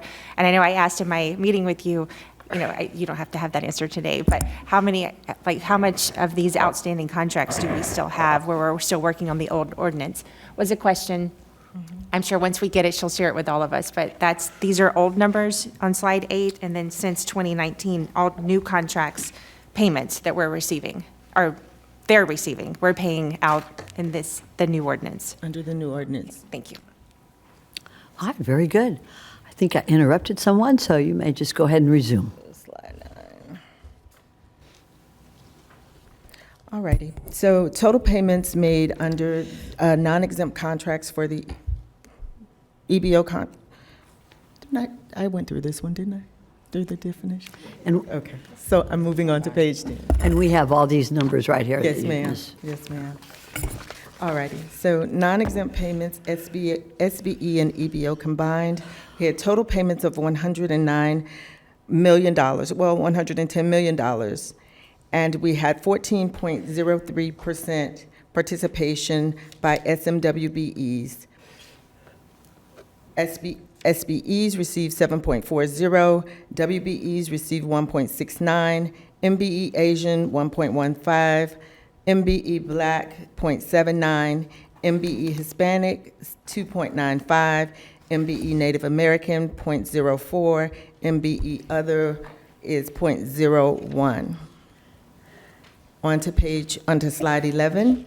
We are talking about SMWBE exempt payments. These are payments that are exempt to the ordinance. They are not subject to the EBO ordinance, and those include your sole source, your emergencies. It could be government contracts, it could be grants, but those things are not subject to the EBO ordinance. And I'm gonna interrupt you once again. I recognize Commissioner Baxter. Thank you, Mayor. Just to build on what Vice Mayor Marino was saying, I think because we have the numbers in front of us, we don't need them read to us. But if you could tell us what you feel is important and relevant, I think that could be really useful for us. Thank you. Sure. So do you want me then to go through the slides or just to point out some? Yeah, tell us like what you're happy about accomplishing, where it stands, what we've done, with the numbers in your, we're some sort of analysis of them. I mean, we can read the slide, so I do appreciate it. But yes, we just love some elaboration. Thank you. So one of the things that we are particularly proud of is certainly the CM at Risk program, because that serves as our mentor protege program. That is where we talked about a little bit earlier about how prime contractors can select a CM partner, and this serves as mentoring, and this protege gets an opportunity to review and to actually learn about estimating, how to bid, how to respond, sustainability of businesses. So we're particularly excited about that. As you can see from the numbers that are on the charts, there are still improvements that need to be made. We still have fairly low participation with our MWBE vendors, and so we'd like to see those numbers increase. While we are making strides, there are still increases and improvements that we can see and make. On slide 13, we wanted to provide for you a breakdown of the participation report by industry. As you said, you can see the numbers, and we have 12.48% in construction for SMWBEs, and then we know that we are improving in the area of participation and utilization in our professional services CCNA, which are our consultants that are architects, engineers, and surveyors. So we know that we are seeing some improvement there, but there are still, areas in which we would like to see increased participation and utilization. And in seeing that, we are reaching out to our resource partners. We are reaching out to the small business community. We are sharing with them the opportunities that are available. Information is on our website as it relates to items that have gone to goal setting. So we provide forecasting opportunities for our small minority women business owners, hoping that they will take a look at the items that have gone before the goal setting committee. And if they have an interest in responding to that solicitation, they will have the information so that they can make the best decision for them. How far would you like for me to go through the semi-annual report? You have the numbers? I think right now what we could do to expedite it is if anybody has any questions or concerns, by the way, this is an excellent a written presentation. Even though it's a little small, the print, we all have glasses. Note-taking. But it is, you really have prepared an excellent presentation for us. So are there any questions or comments by anybody on the board? Commissioner Woodward, you're recognized. Thank you. I would like to thank you for the presentation, and I know that we discussed in our meeting, and probably everyone has met with someone about technology that could be used for this department, and I fully support looking into that, potentially doing a pilot, because I think what you guys do, a lot of it's tied up in doing reports and data management and everything, which we can use technology to do that part better. And you can actually be working with our small businesses. Some of that hand-holding we were talking about, because we have that binder back there that Commissioner Marino or Vice Mayor Marino has us looking at eventually. Large contracts, and our small businesses, a lot of them are owner-operators. So helping them through, getting through a few rounds of contracts, I would like for your time to be freed up more to work with them in that. So if we could work at getting technology so you don't have to do as much of this and can work with our businesses more, like if the rest of the board wants to pipe in on that. But I do support you getting those services so that you can help our businesses more human interaction with them, because like we've discussed, a lot of these people, they don't have a back office that can help them through doing a contract with us or going through insurance. There's a certain amount of help we need to get them to that level. And I think you guys are primed to do that, and I support helping that. If I may share with you. Oh, absolutely. Go right ahead. We did place in our budget dollars for data management, which will assist and actually provide those categories. In order for us to be able to deliver any type of report, it has to be a system that it has to be provided through a system that can provide specific reporting requirements, and we had to build that utilizing our services here with ISS. The other thing that I want to make you all aware of is we've met with an organization called Tough Leaf. Tough Leaf has indicated that they have this resource of this database of vendors that they can share with us, and so we will meet with them on the 17th of June to further discuss their offerings and potentially do a pilot program so that we can just see if this is really a beneficial offering to us. Thank you very much, Commissioner, and thank you for the response.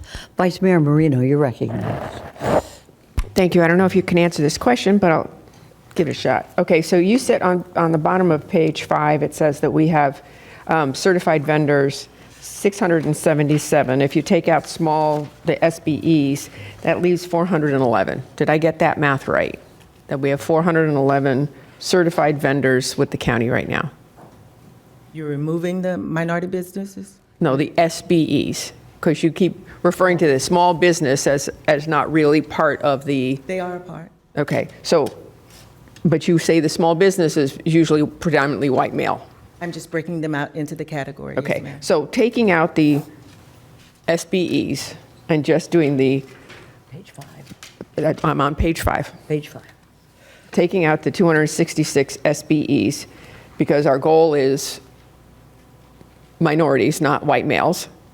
No, that's not true. It's all.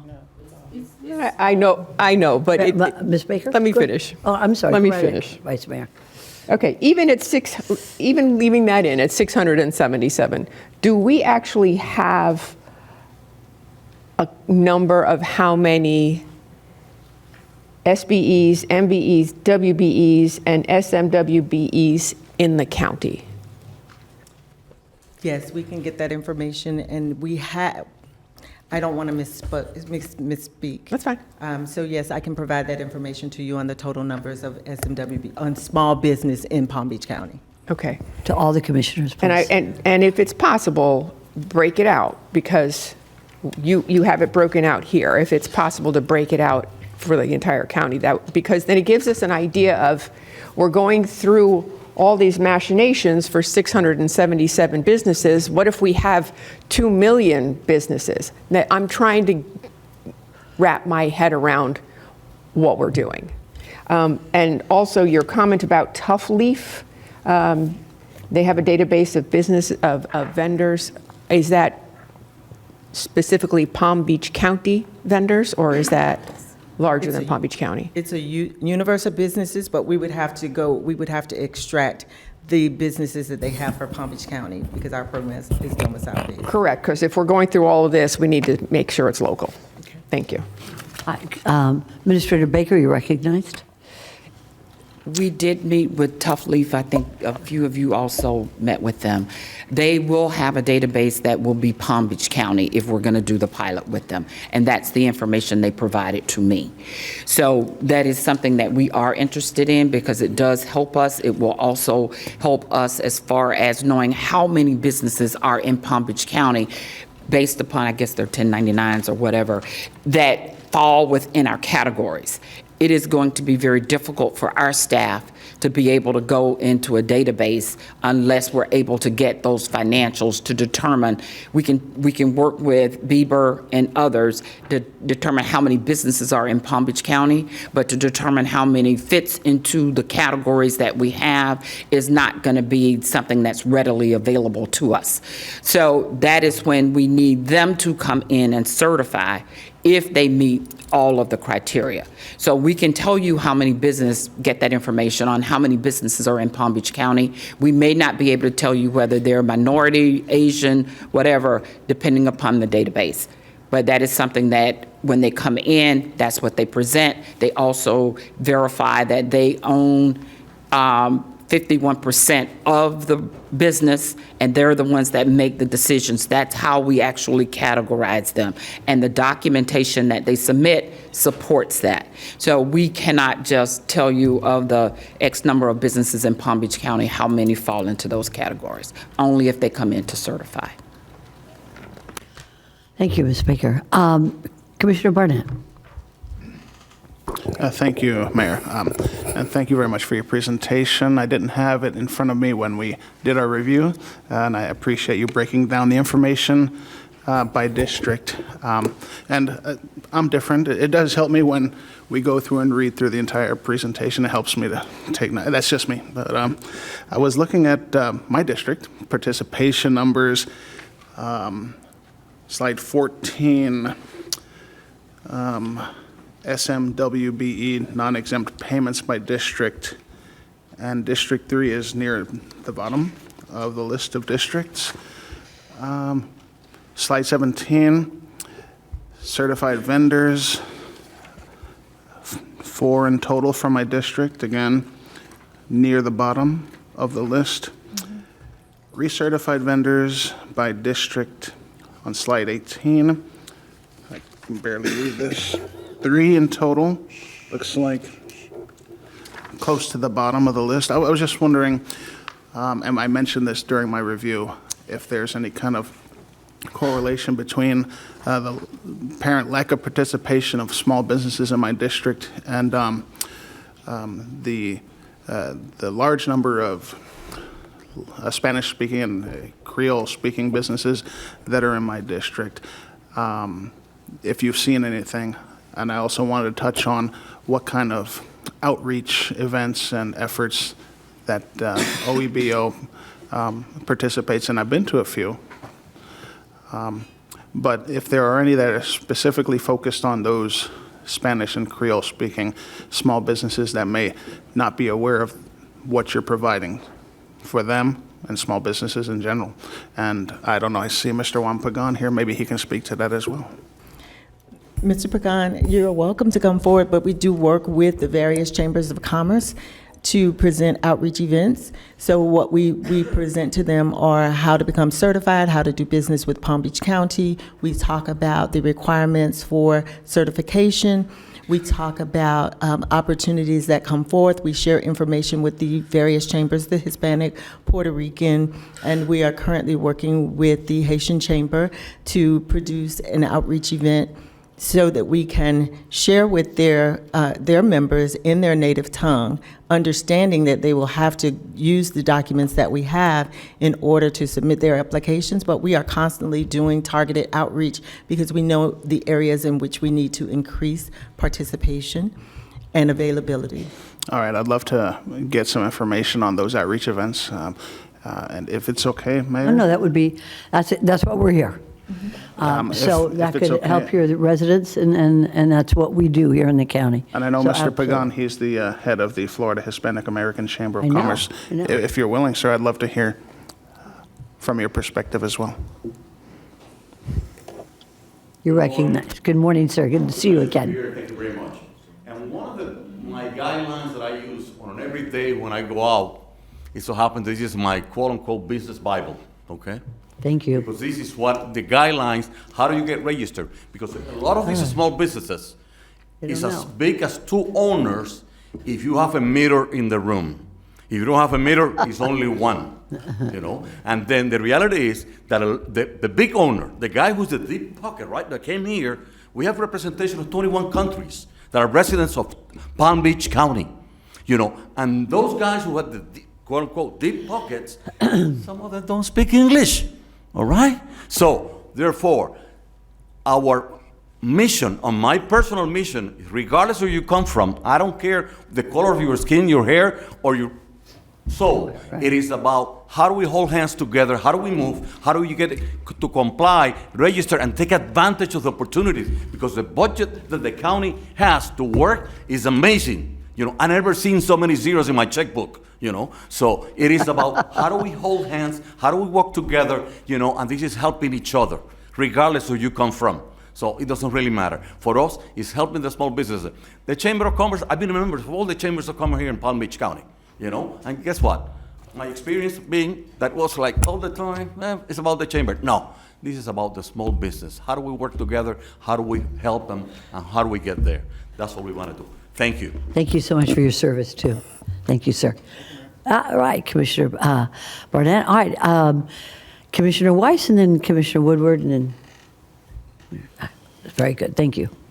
Yeah, thank you, and let me second my colleagues' comments on technology. I met with a vendor, I might be the same vendor you all are meeting with, went over and pretty much automated the entire process, which I think is very important, that you are, what really needs to happen is the outreach. I mean, to get the people engaged and help them, and I think that's really, rather than, you know, it's important we have the reports to see how we're progressing, but to have your time, the most valuable thing you all do is actually working directly with people. So I just want to echo that. So thank you for the report, and you know, let's keep going forward.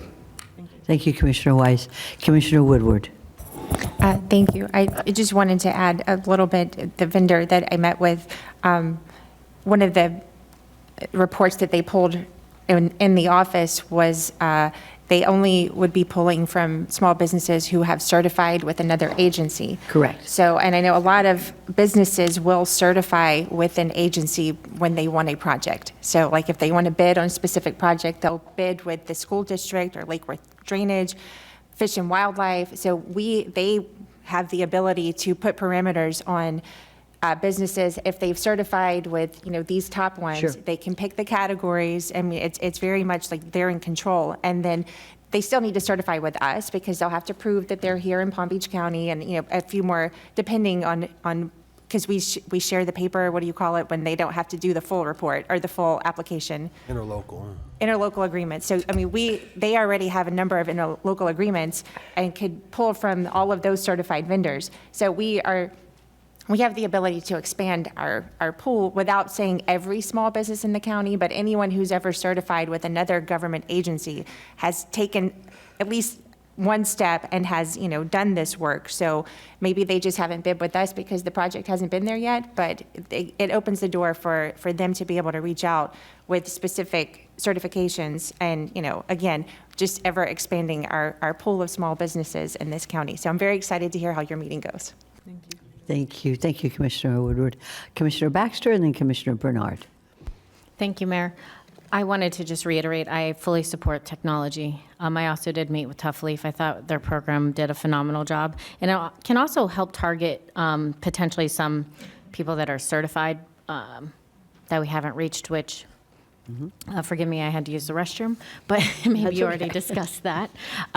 So I think that would be absolutely amazing. I just wanted to add on to that. And anytime we have these, even if we can't, and obviously, I don't want to be able to change information, but I think anytime we can log into a system and pull our own reports, and we're not having to use your time to do that, I think is amazing. So if this technology can allow kind of an interface of us to pull our own reports, I think would be phenomenal as well.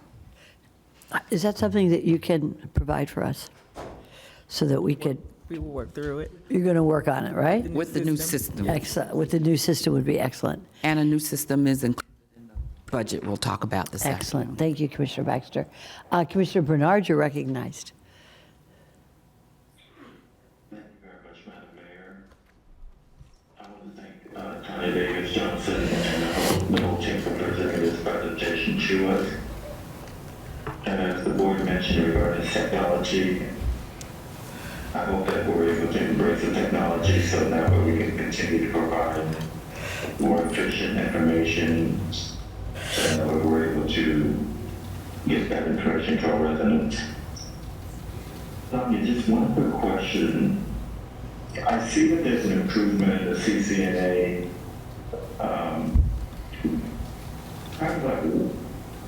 Where is that coming from and why, how come that's being successful? You're seeing the improvement as a result of the disparity study. That was one of the areas where there was disparity found. And so we have the ability to place we have the ability to place an API as well as a race and gender conscious API. And so that's where we are seeing the increase and the improvement in the area of CCNA contracts. Thank you so much, Commissioner. So we're going to move on if there's no other questions or comments. Are we ready for a vote at this time, Commissioners? Okay, very good. So this is going to be a motion to receive and file. And do I have a first? I have a first from Commissioner Woodward. I have a second from Commissioner Barnett. All those for, anybody opposed, see that it passes unanimously 7-0. Thank you for your excellent report.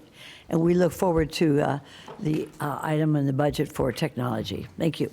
Thank you. All right, we're moving right on to 5E1. The staff has been very patient.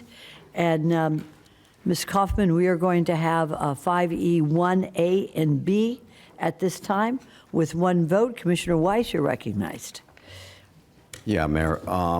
I'd like to. I mean, this is an expansion of a CRA, but it's. I think the key point of this is the town and the CRA have agreed to exempt the county from remitting tax increment revenues to the CRA and Redevelopment Trust Fund for all real property located within the two new expansion areas as identified within the FON, as memorialized within the proposed ILA.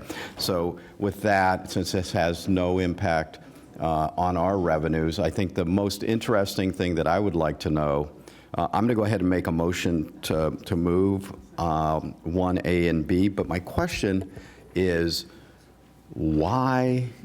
Right. Why are they creating an expansion of their CRA? Does anyone have an answer to that? I think we have the answer right here. Oh, wait, did you want to say something, Ms. I just Kaufman? wanted to make sure that if we have any comment cards, we're taking care of that. Okay, I take care of that. All right. Sir, you're recognized, Mr. Rutter. Mayor, good morning. Yes, I heard that question yesterday in reviews. We do have representatives from the town of Lake Park, and I think they'd be best addressed and best positioned to answer that question for you. Do we have somebody here from Lake Park? Do we have any Okay. Good morning, sir. John D'Agostino. Good morning, Mayor and County Commission members, Virginia, and staff. We have been going back and forth on this issue of why we need to have an expansion of a CRA if we are not having a contribution from the county. And the reason why is that the 163 provides a significant amount of authority as it relates to properties within the CRA that may not necessarily be provided to the individual properties outside of the CRA. So for example,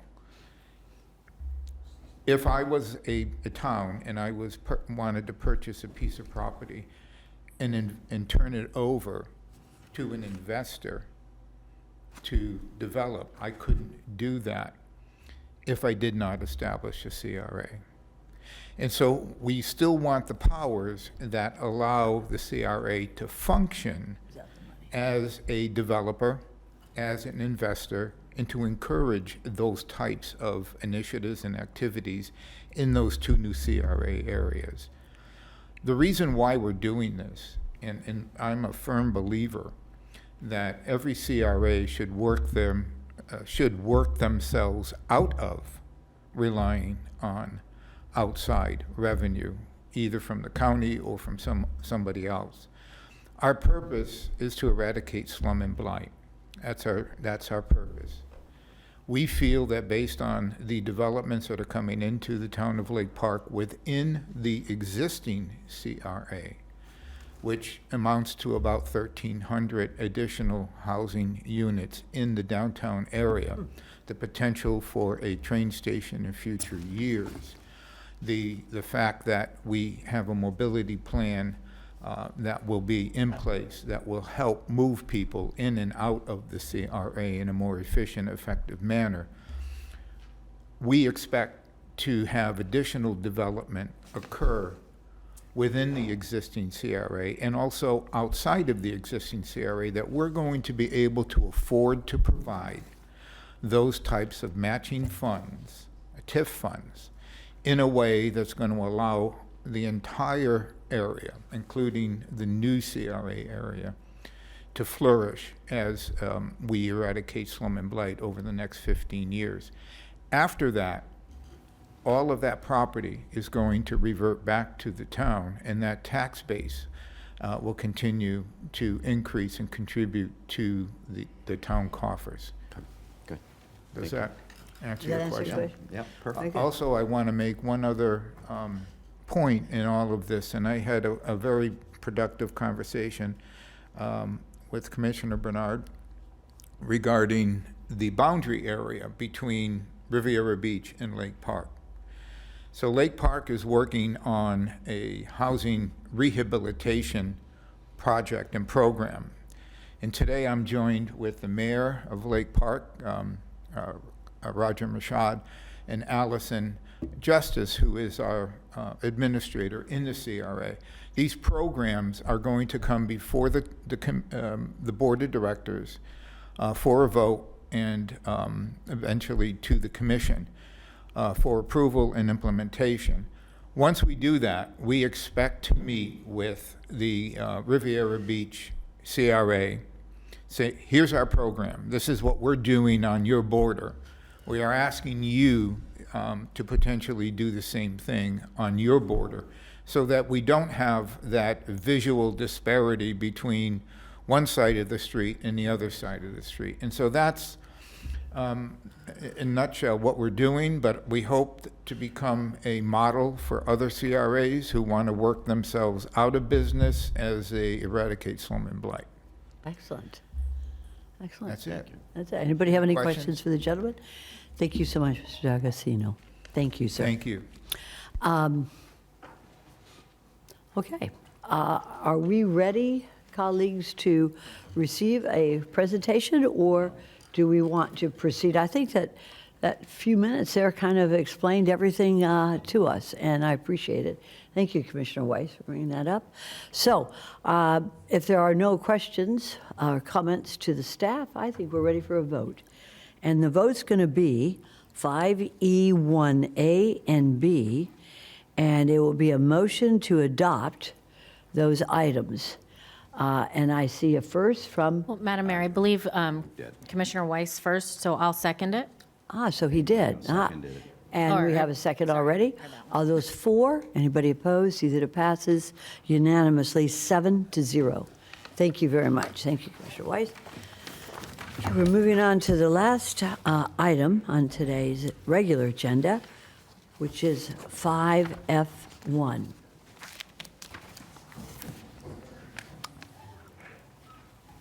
And this is for board direction. Shall we go ahead and start with the presentation? Is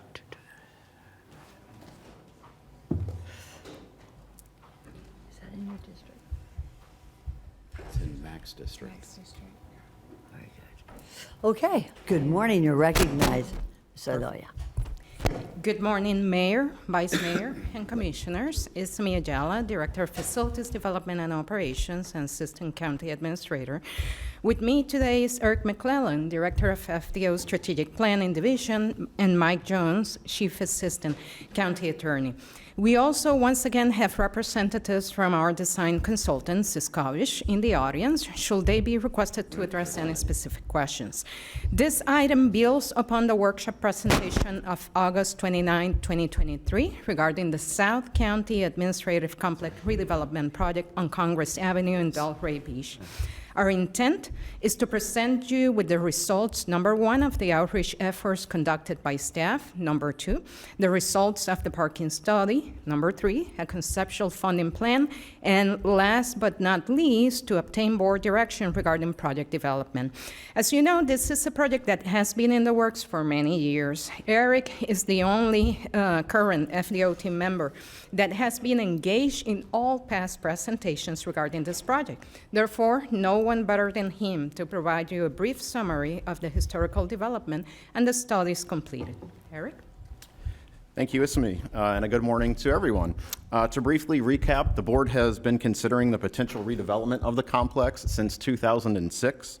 At that time, the county and city jointly funded planning for a redevelopment plan for the then existing and known future county uses, with the goal of replacing most buildings with new in a form that would be consistent and enhance the city's vision for the Congress Avenue corridor, that made access to transit easier, and that resulted in about 5 acres of land that could be disposed or surplused for transit-oriented development and residential uses. The recession stopped that plan from moving forward for a decade, and the county's current and projected needs have changed throughout the years, requiring an update to that 2006 plan. From 2016 to 2017, while drafting the project plan for the infrastructure surtax initiative, the board decided against funding redevelopment of the complex in favor of other needs and priorities, and opted to upkeep the existing facility, assigning $6 million for that purpose. Staff has continued to commit the funding conservatively to preclude the potential for lost investment while sustaining facility ongoing operations. In recent years, a renewed interest in redevelopment of the site has been conveyed to staff. Therefore, a total of 5 workshops have been conducted with the board between October 29th of 2019 and August 29th of 2023 towards arriving at a master plan for redevelopment of the complex. During the last workshop, staff and its design consultant presented to the board 3 conceptual master plan options, all of which attained the previous board direction of consolidating government operations on site through vertical construction in order to maximize the total land area that could be disposed, be it through a ground lease or a sale, to a private redevelopment partner for construction of a housing-oriented mixed-use project. Following staff's presentation, the board articulated a clear preference for conceptual master plan option number 1, which provides for approximately 14 acres of the site to remain in government ownership and use, while retaining more or less 10 acres to be made available for private development.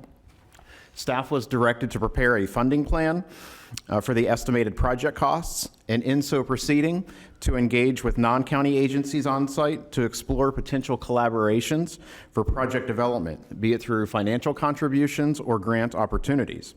Considering the construction of structured parking is one of the project's main cost drivers, staff recommended and was authorized to pursue a parking study to right-size the number of parking spaces required to support the resulting program and conceptual redevelopment plan option number 1. Speaking of programming, recall that was completed and presented to the board during the August 2023 workshop. This slide identifies the county entities, constitutional officers, and governmental agencies and partners that are anticipated and are being accounted for. In addition to those with an existing presence at the complex, it was discovered that the property appraiser, county fleet management, and county radio also have emerging and future needs for full accounting. The tax collector is not included since that office is planning for its own off-site facility. This slide details the results of surveys, interviews, and standard space planning practices that informed the redevelopment program. You once again see a need for approximately 223,000 net square feet of building space in year 2050, which is now a time horizon typical for master planning. As we shared with the board in August of 2023, when the programming needs are graphically portrayed on the basis of square footage by government entity, the Florida Department of Health, or DOH, is the largest existing and projected operation, demanding a 34% share of square footage. Board of County Commissioner departments account for approximately 30%, PBSO 11%, property appraiser 5%, supervisor of elections 3%, and 9% for common or shared spaces, such as lobby and conference rooms. This does not account for building circulation and system support spaces that would factor into gross building square footage, or the exterior space demands of PalmTran, SFRTA, parking, and typical ancillary site improvements. Under Master Plan Option Number 1, all governmental uses remain on site. On this slide and the ones that follow, north is to the left of the screen. Therefore, as you can see, the public uses become located on the south and southeast portions of the complex. To the north and northeast portions of the complex, which front Congress Avenue, are allocated for private development. The DOH and general government uses are intentionally located in separate buildings in response to real and perceived operational considerations, the recommendation and strong preference of the end users, and board support previously provided for this format. So what you see here is a 2-story facility for DOH, positioned behind a 4-story facility for general government. Shop operations for park and recreation, as well as FD&O, are located in a 1-story facility with connectivity to the adjacent parking structure, exterior circulation route, and an exterior yard. The parking structure as presented would provide approximately 1,650 parking spaces distributed on 5 levels. PBSO and county fleet management services are each provided accommodations for an 8-bay operation with internal connection to the parking structure, and the fueling facility is situated with proximity and access to all shop and fleet operations. The massing diagram that's included on this slide helps to better visualize all uses, with public uses to the right and private uses to the left of the screen. PalmTran operations in the center link the two, with a communication tower being positioned in an open yard with separation from buildings and operations. As you might recall, this slide shows the circulation pattern under option number 1. Note the 3 distinct paths of access, deliberately allowing for separate and independent paths of access to specific services and to navigate the site, which minimizes interruptions amongst and between the various elements of the overall site program. In August 2023, the estimated hard cost for redevelopment option 1 was approximately $164 million, inclusive of escalation, 40,000 square feet of general government shell space for future programming and flexibility, and 200 spaces for SFRTA and Tri-Rail. Again, the structured parking included in option number 1 redevelopment plan provides 1,652 parking spaces with an estimated construction cost of approximately $44 million. That is approximately 27% of the total construction hard cost. The cost to replace the communication tower has a separate and dedicated funding source and was estimated at an additional $2.5 million that remains held for that purpose. Soft costs were estimated at approximately $55 million, absent any contingency. Consequently, project implementation was estimated to range from $200 million to $220 million, depending upon the 40,000 square feet of program shell space remaining supported or not.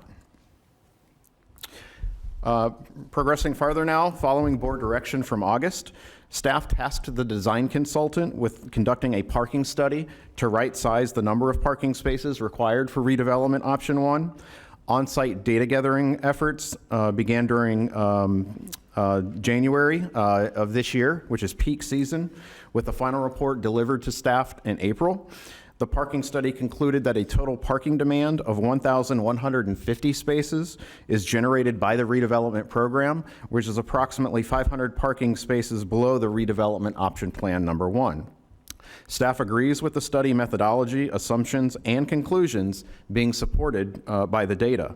Although it should be noted that 1, the extent of public visitation during times of elections could require operational measures be implemented on site in response to this parking supply, and 2, no shared parking arrangement with the private development component of the option number 1 plan was part of the study's scope. There are 2 viable design approaches to implement the parking reduction. The first option is reflected on this slide and consists of simply eliminating a level, leading to a parking structure with 4 levels instead of 5. The second option shown on this slide is to compress the parking structure by retaining all 5 levels, but with a smaller footprint. And unless there is board direction, staff and Ziskovich would explore these during the design phase to determine which produces the optimal balance for operations, cost, and layout. Now to revisit cost implications. Depending on the option chosen, the final configuration and design of the redevelopment option, the shell space being included or not, the magnitude of DOH programming, and other design outcomes, the reduction in the number of parking spaces carries an estimated reduction in construction hard cost ranging from approximately $12.6 million to $23.7 million, below the previously estimated $164 million total. So with this overview, allow me now to transition back to Isami, who will cover the stakeholder outreach, as well as the options for funding the project should the board decide to proceed. Thank you, Eric. As previously stated, the board directed us to reach out to stakeholders on site and inquire as to potential contributions towards the development project. The main takeaways from said meetings are summarized as follows. We met with representatives from the Department of Health on September 8, 2023. In responding to our inquiries as to the department's ability to fund a prorated portion of the development costs, the DOH representatives explained that their agency has no funds assigned for capital improvements. At the time, they could not identify grant opportunities that they could pursue in order to assist with funding of the redevelopment project. Furthermore, it is the department's position that the county is required to provide facilities for DOH operations without requiring payment.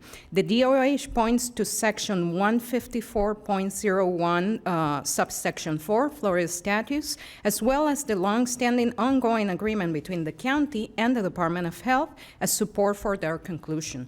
While section 154.01 subsection 4 does not specify the party responsible for payment of said facilities, the county has historically been responsible in accordance with its agreement with DOH, so that dollars are spent on services delivered to the public. DOH Council provided the county attorney's office a white paper summarizing its position on key aspects related to the relationship amongst the state, counties, and county health departments, and that white paper is included as an attachment to the agenda item. The meeting between staff and South Florida Regional Transportation Authority and the Treasure Coast Regional Planning Council took place on September 13, 2023. In responding to our questions as to SFRTA's ability to contribute towards the construction and/or maintenance of the 200 spaces it has requested be included in the redevelopment program, SFRTA representatives indicated that the agency has no funding available to contribute. Staff further inquire as to the agency's intended uses for funds it aims to obtain through several requests for proposals for redevelopment of their sites, which the agency had ongoing at the time we met with them. SFRTA representatives indicated that the intent had already been defined and it was to allocate to their own budget to better balance it. SFRTA representatives indicated that they will be willing to revisit the number of parking spaces requested and the possibility of charging a fee after a given level of use exceeds the given number of base hours to be determined. Furthermore, the agency represented that it will be willing to assist the county in pursuing grants towards implementation of the redevelopment project. As it relates to the city of Delray Beach, we met with them on September 11, 2023. In addressing our questions as to the potential impacts to the Live Local Act that it could have on the redevelopment project, city representatives explained that the site already has the highest density allowed. However, an increase to 70 dwelling units per acre from 50 could be possible if the development is based on residential accommodations targeting 120% of the area median income. We inquired if the city had any incentives available that the county could apply for as part of the redevelopment project. City representatives indicated that no economic development programs are available at this time, nor will the city recommend, or the staff recommend, the possibility of tax sharing, as city government will see the property returning to the tax roll as an opportunity for the city to further support the services that is called to provide. City representatives reiterated their willingness to positively consider a request for reduction in the number of parking spaces as substantiated by a parking study, and the possibility of a private developer obtaining fee waivers on the city regulations if said private developer were to be a non-for-profit entity. In closing, city representatives asked us to provide a presentation to City Council on the topic of the redevelopment project, which we delivered on October 10, 2023, and represented standing board direction at the time. Although not a stakeholder with direct presence on the complex, staff reached out to the Transportation Planning Authority due to their inherent role in providing for planning of the county's transportation needs. We met with TPA representatives on September 11, 2023 to explore potential funding opportunities. They shared with us that a typical grant cycle will take anywhere from 5 to 7 years and will provide for capital improvements, not operational costs. To pursue grant opportunities, the project will need to be included in the long-range transportation plan and the transportation improvement program. TPA representatives noted that due to the planning cycle spanning over 5 to 7 years, new projects have a lower likelihood of securing funding. They need to basically get in line. TPA representatives indicated they will be willing to issue letters of support if the county were to pursue grant opportunities, and suggested engagement with representatives from the Florida Department of Transportation Region 4 to inquire as to potential funding opportunities. In our follow-up with FDOT staff, they identified limited opportunities being available to support park and ride facilities. As thoroughly discussed during the August 2023 workshop meeting, relocation of the tax collector offices is a critical first step in commencing redevelopment of the site. TCO has confirmed that it will relocate its office out of the complex onto a non-county site. During the February 2024 Board of County Commissioners workshop meeting, while providing comments on a separate matter, tax collector Ann Gannon indicated that negotiations for the property it was trying to acquire back in August 2023 fell through, where a new property had been identified and negotiations to acquire it were underway with a projected closing date of August 2024. She further explained that once closing on the property occurs, it will take her office approximately 2.5 years to deliver a new facility. Assuming that timeline holds, the earliest the current TCO facility on site will be vacated is now approximately spring 2027. In prior board meetings, staff has been asked about the status of this project in relation to unsolicited proposals received. To date, staff has received 2 unsolicited proposals in June 2023 and March 2024 for development of workforce housing upon a portion of the complex. Both proposals were submitted by the same proposer, Mr. Stephen Michael. In both instances, staff notified the board by means of interoffice memorandum stated that absent a request by a commissioner to bring the matter back to the board's attention, it will return the unsolicited proposal to the proposer without consideration. In both instances, we received not such requests and therefore return the proposals. Thank you. You talk so fast. Very good. Thank you, Isami. I hate to interrupt you, but we have a question from Commissioner Bernard. Commissioner Bernard, you're recognized. Mayor, I have a question after she's done with the presentation. Oh, very good. Thank you. Very good. You may proceed. Go ahead. I promise we're almost done. We're And you are just almost half done. the way. We're just trying to make the entire path taken. So with that said, we would like to point out that the unsolicited proposals received failed to take into account the long-term goal of comprehensively redeveloping the site as a transit-oriented development, and will require that the county make available for redevelopment the only portion of the site that currently remains unbuilt, and that is a triangular-shaped area on the northeast corner, abutting private property, and representing about 3 acres as shown on this slide.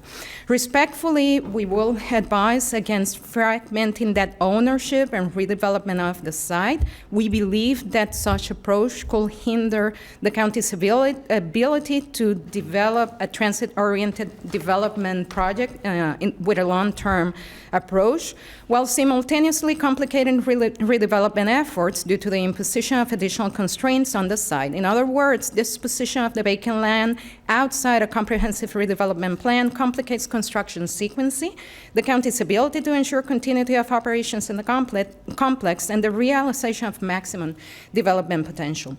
At the August 2023 meeting, we were tasked with drafting a proposed funding plan. To assist in development of the same, we commissioned an appraisal to Anderson & Carr, Inc. to assess the potential disposition of approximately 10.4 acres of the site for mixed-use project. The appraisal report was delivered in April 2024 and concluded with a current market value of $13 million for fee-simple property rights to the approximately 10.4 acre parcel. The highest and best use was determined to be commercial or mixed use. Issuing bonds to pay for the redevelopment project remains an option to fund this project. On February 28, 2023, during a board workshop meeting, staff presented an overview of the county's capital budget and the proposed bond projections. At the time, the board conceptually approved the eventual issuance of an $80 million not ad valorem bond to fund the redevelopment of the complex, which has since become reflected in the capital improvement program. Assuming the board authorizes staff to pursue a reduction in the number of parking spaces required for the redevelopment project and applying the associated construction savings, staff had its financial advisors forecast the impacts of issuing a $180 million bond with a 20-year repayment structure. The resulting annual debt service equals approximately $13.2 million with an estimated cost of $263 million approximately. As it relates to obtaining financial contributions from current stakeholders, the same appear unlikely at best. All stakeholders indicated their respective inability to contribute towards the implementation costs of the redevelopment project. In the case of the Department of Health, it is a DOH position that the county is required to provide for its facilities pursuant to statutory and contractual obligations. In the case of SFRTAs, SFRTA. Based on historical experience and the agreements the agency has reached in other development projects, we continue to question their ability to contribute towards the development of the project, as well as the operational implications to county programming by incorporating a deficient supply of parking to support the collocated Delray Trail station to remain in operation. As it relates to grant opportunities, the same do exist, but as typical, funding allocation and the magnitude of the same are not guaranteed nor immediate. Typical transportation grant planning cycles range from 5 to 7 years. Therefore, our ability to pursue grant opportunities will be a function of direction to be provided by the board, as it is as to require timing of the redevelopment project. Grant sources can also create some additional implications as it relates to procurement and how to phase the work. In light of the information gathered and analysis performed, if the board desires to proceed with the redevelopment project in the immediate future, the only available path will be to issue bonds to pay for the same while simultaneously exploring grant opportunities. In addition, nothing precludes the county from pursuing state appropriations to help fund the costs associated with the proposed Department of Health and/or SFRTA facilities. In a closing note, before proceeding to our request for direction, we deem it valuable to revisit the timeline for this project. If the board were to direct staff to proceed with the redevelopment project, we will work with our consultant in developing a formal phasing plan to ensure that construction proceeds without impacting existing government operations. However, as has previously been stated, all redevelopment options presented to the board during the August 2023 workshop meeting included the preferred option 1, required TCO tax collector to relocate in order for construction to commence at no consequence to other operations. Based on the information provided by the tax collector, said relocation will not occur at best until 2027. Therefore, if the board were to direct staff to proceed with the redevelopment project, we estimate that the next 3 years will be spent in design, permitting, issuance of requests for proposals to select a private redevelopment partner, as well as a construction manager to handle the public side of the improvements, and exploring and applying for grant opportunities. No construction work will proceed until tax collector relocates. Consequently, if her tax collector gets delayed, so will our project. In light of the information provided, we're requesting direction regarding implementation of the redevelopment project. If we are directed to proceed, we ask for confirmation that option number 1 remains that preferred option by this board, and if to include or not the shell space that is proposed. If the project is to move forward, is this board interested in issuing bonds? Should we further engage with SFRTA to request a financial contribution? Should we pursue a state appropriation to help fund the OH or SFRTA facilities? As it relates to disposition of the property, is there a preference for a ground lease or fee simple disposition? I'm obviously speaking as to the private component of it. Said arrangement ties back to a type of residential product that can be made available, be it lease or ownership. If staff is directed not to pursue the redevelopment of the complex at this time, then we recommend we be authorized to proceed with the necessary renewal and replacement activities as authorized and funded under the infrastructure sales tax approved project plan, as well as replacement of the communication towers envisioned by master plan option number 1, and which remains funded. This concludes staff presentation, and as usual, we will gladly take any questions as this board deems it appropriate. All right. Thank you so much, Isme. Commissioner Bernard, are you with us? And do you wish to give your question at this time? We're waiting to hear our voice from God up there. Commissioner Bernard, you're recognized. Yes. Thank you very much, Madam Mayor. The first question is in regard to the OH. Would they support effort from the county to seek funds from Tallahassee? Based on the meeting we had with them, the answer is yes. Good. Okay.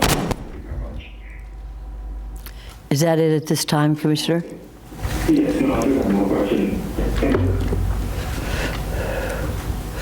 It said that CFRT was looking at fees. What I'm hoping is that we don't charge parking fees for Tri-Rail in the future, because we want people to be able to park. And I don't think that it'd be wise for us to be charging fees for people to be parking, so that way they can take Tri-Rail. Very good. You couldn't respond this week. Yes, certainly. The feedback as it relates to SFRTA, let me put it in the context of we were reaching out to stakeholders to brainstorm all possibilities, right? And during that conversation, they pointed out, typically not the approach, but we will be willing to have a conversation as to establishing a base number of hours. I'm going to use the example, 2 base hours, right? And those are free, and then a fee applies after. And the numbers, again, are just mine for example purposes. But that was part of the brainstorming effort that we were having, trying to make sure we were turning every possibility around and evaluate every possibility in the conversation. I'm sorry, Isme, I didn't understand your answer. His question was, and I concur with the question, about parking fees for those who wish to use Tri-Rail. Can you give us a simpler answer at this time, if you have one? Could I, as I sit You on the go board? ahead, Commissioner Woodward, go right ahead. I sit on the Tri-Rail board, and I was Oh, just good. going to say, there's, I believe, only 2 stations where we're looking at this right now, and right now, it's a minimum of 12 hours, because we want for the commuters, the daily commuters, to have their full day. It's the ones who are parking there and then going to the airport. So they're leaving their cars parked for multiple days. So this would only be to eliminate people who are parking at our train stations and leaving their cars instead of paying the airport to park. Okay. So just, it was a long, okay. it's not 2 hours. It was for someone who wants to commute for their full workday or whatever it is. Is that what you were talking about, Ismail, when you said so many hours a day? Yes, I used the 2 Okay. as an example. It's not coming from SFRTA, just to convey the idea. Thank you, Commissioner. Okay. And by the way, if this, and I'm looking also at my colleague, Commissioner Woodward, who enforces this? In other words, we're going to have Tri-Rail will have to be there to enforce that somebody is a commuter on the rail and not leaving their car there rather than pay fees at the airport parking. Okay, excellent. I'm sorry, go ahead, Commissioner Bernard. Thank you very much, Madam Mayor. In regards to the unsolicited proposal, I support staff in terms of not piecemealing this item. Since we're trying to do a transit-oriented development, I think that we should just proceed with option 1 and not go with any unsolicited proposals until we're prepared to basically, do an RFP for the remaining 10.4 acres. And I support option 1 and support the funding plan that's originally. Thank you, Madam Mayor. Thank you, sir. Commissioner Woodward, you're recognized. Thank you, Madam Mayor. I did have one question about the parking garage, which I think would be probably part of the design element. But I know there's a number of new parking garages that are being built that are having the ramps outside so that the parking structure, each floor is flat. For in case in the future, if the trend continues where we need less parking, we could use those floors in the parking garage for future development as far as close it up and put offices inside of it. So, with the parking study, it's already reduced at 500. And as the time goes by, who knows what the future holds, but I would like to not limit it ourselves.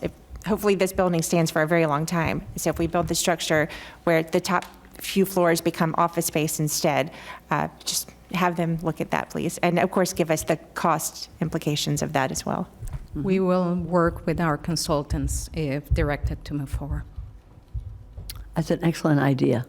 And I just want to make sure that we do consult with the fellows, the company, so that we can see that. That parking is vital. It's very vital. Commissioner Weiss and Commissioner Baxter. Thank you. Thank you very much for this presentation. I'm sure you can do it in your sleep. You've done it so many times. All right, let me go through your list of requests for direction. I still support option 1. I do believe the parking reduction should be applied. I do agree with the 40,000 square foot of shelf space to be included. Bonds should be issued.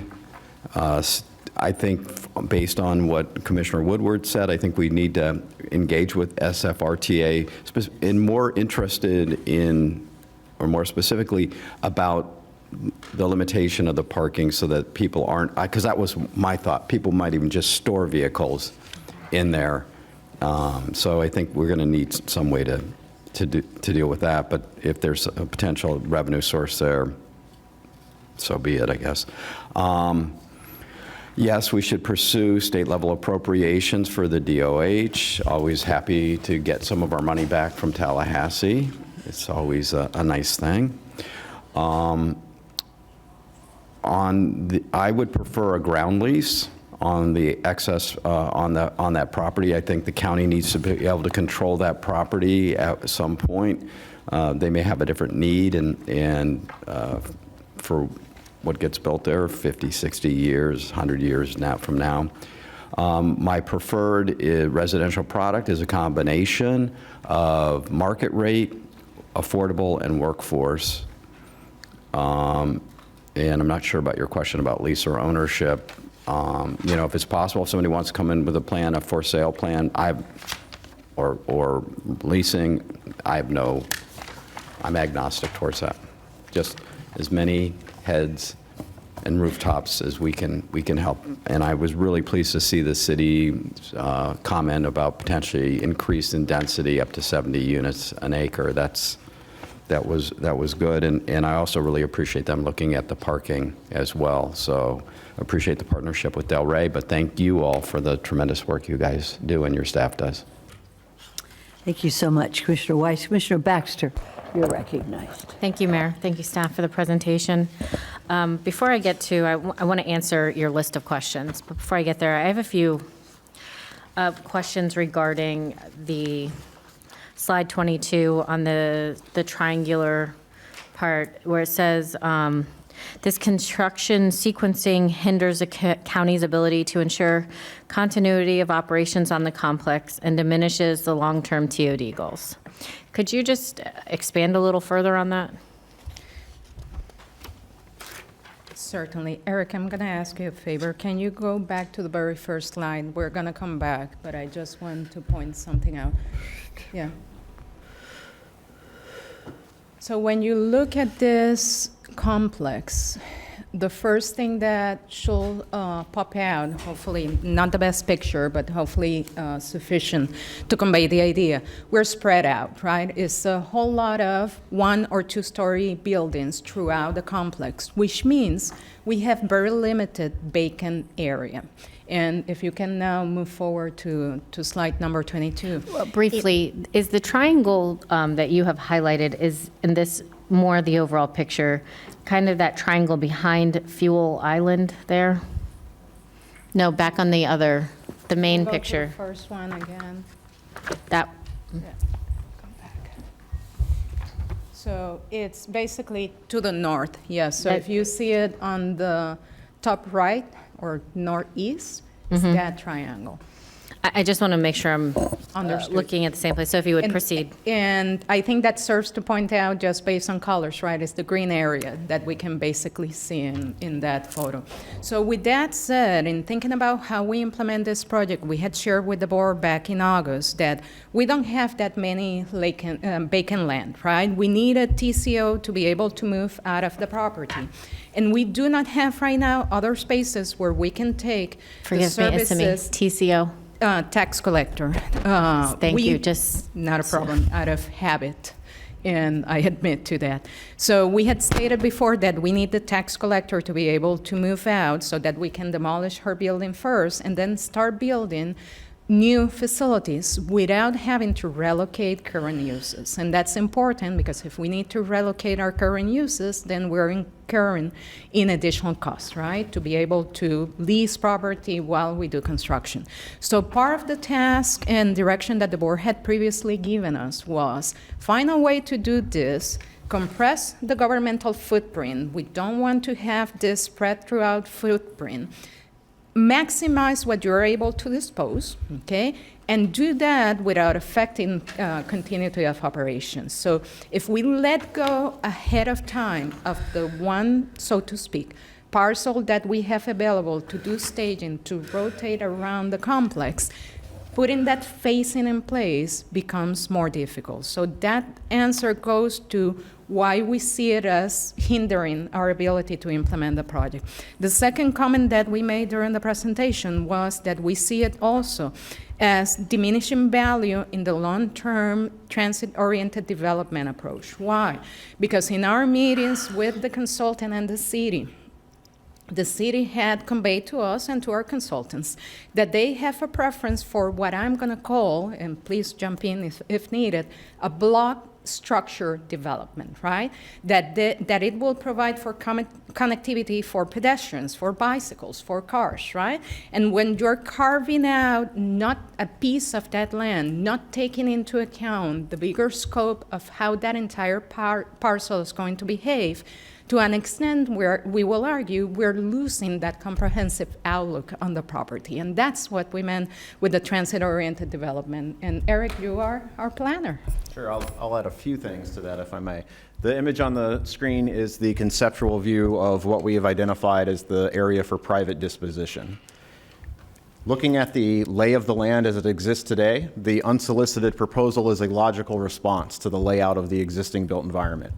However, it's not laid out to show the impacts of the future disposition and the impacts that would have on the image that's now on the screen. So basically apply that triangle to what you see here, and you're losing a building, we're encroaching into the tower, we're losing the Palm Tran facility abutting the train tracks, you're losing that grid pattern that the city is looking for. So from a design standpoint, it has a material impact. I would go farther than that to tell you that from a land development standpoint and a land value standpoint, the larger land area you aggregate, the higher the value is. The appraisal that we had done assumed that 10.4 acres is available in whole. If we take a piece out of that, my expectation based upon my education, training, and experience would be you're going to reduce the value of that residual parcel. So there are all sorts of impacts that that proposal would have that, even though it might be a very logical response today, looking at green fallow land ready for development, it does not take into considerations the impact it would have on this concept for the future. Thank you. That was a great explanation. And then, so I would like to proceed then with answering your questions that you had asked within the proposal. I do still, noting that we've had 5, I guess, workshops. And, you know, for several reasons, it has not proceeded forward. And we know, I don't even say the C word anymore, happened in, 2020. So that happened. We've only, as a board, this board had 1 meeting. But I think overall, we've seen this reoccurring theme where I love that we have come together and we've made decisive decisions to actually get things moving forward. And unfortunately, they seem to be hitting all at once. That's the downside. But I do think we've put this building off, I think to your point, since, was it 2008 or 9? It was originally proposed. And this whole everything. Question, the IST dollars, what number was that to be allocated towards this project? $6 million, because it ended up being a renewal replacement project. Instead of, correct, that's what I remembered. And so I am still in favor of option 1. So yes, like option 1, especially if the commissioners on the board here that are using it are in favor. So absolutely support them. I do support a reduction in parking. If we can save anywhere in the ballpark of $20 million, that's fantastic. So thank you to Delray Beach for that. The 40,000 square foot shell space, I think we're seeing growth numbers of our population in this county at, I think, rates we never thought possible. So I think that's a very smart plan to develop shell space.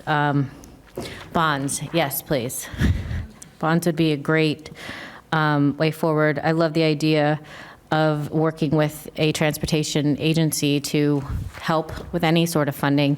And I absolutely support asking the state to bring back dollars, appropriations, getting a letter, maybe a representative for the Department of Health in support of those appropriations would be great. I think phenomenal idea.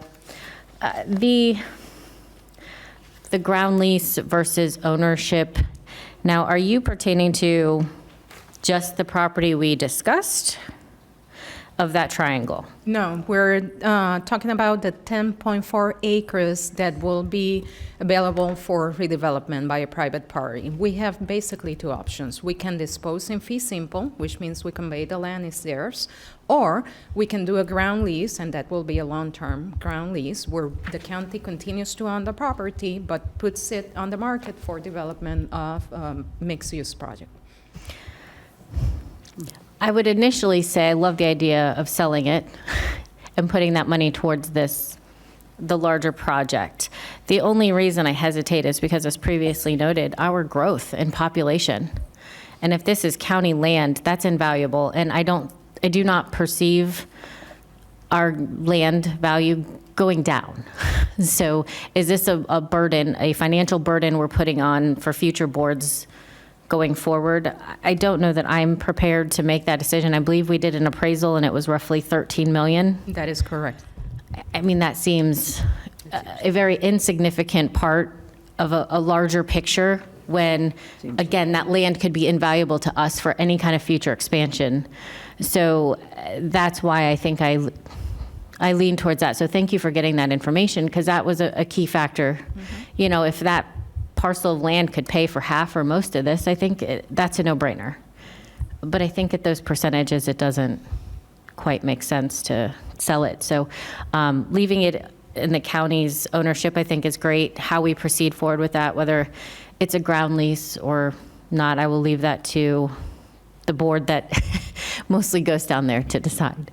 And I think, was that all your questions? Yes. Oh, and you had said potentially on that, that parcel about a future, do you want us to put out an RFP? Do you want us to, what were you referring to on that? So if we're directed by this board to proceed, since the tax collector will take a couple years to move out, we will expend our next 2.5, 3 years doing a couple things: design, permitting, and then we have 2 RFPs that we will need to put on the street. One, to select what we call the private development partner. That's the ground lease, right? Bringing someone that will work with our design consultant to design that second portion of the site, right? It will be a private effort, but at the same time, we have presented to this board before that we recommend that be a coordinated effort, right? We will be relying on the same stormwater systems, on the same area to operate connections, road, right? So we would like it to be a comprehensive approach. So that will be RFP number 1. RFP number 2 will be to select the construction manager to build the public improvements, the part of the work that we do. So the next 2 or 3 years will be spent while tax collector is working on her building. We will be working, if so the board chooses, in position this project to start construction as soon as the land is vacated. And just so I'm understanding the overall picture, is that 10 acres? Is the 2.5 acres part of that whole 10 acres we're discussing? And so what you're suggesting against is chipping out a part of it, if I understood correctly, because it could impact the entire ability of the site, which makes sense. But I would like, you know, I did hear the proposal that was given, and I think it made a lot of sense. You know, we need workforce housing, we need certain things. So yes, to your point of it makes a lot of sense if you're not taking into account the entire picture. But I would like you, staff, to, you know, maybe work with them and see if going forward at the appropriate time, if there's some possibility of that. So 2 comments to that, if I may. The triangle will actually cross both areas. It will fall somewhere in between the yellow or orange and blue, right? So it crosses over, and that goes back to our point of not fragmenting.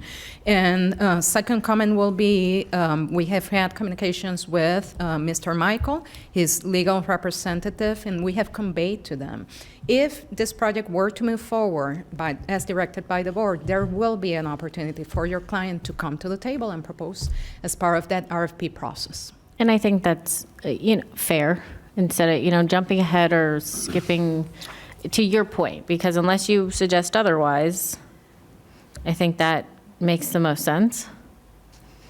Okay, so, and that's it. Thank you, everyone. Thank you, Commissioner Baxter. Vice Mayor Marino, you're recognized. Thank you, Mayor. Okay, a couple of things. I see us doing a ground lease. Look at it as a P3 partnership, you know. Look at it as the county contributing the land to the development process, so basically a builder can build those units less expensive and stay within, but I would, my caveat would be affordable workforce housing if we're going to be doing the land lease. So, I mean, we're trying to design this as a TOD, you know, a transit-oriented development. Put the folks there that are going to be using Tri-Rail. So I see a partnership and keeping where the county would be doing a land lease.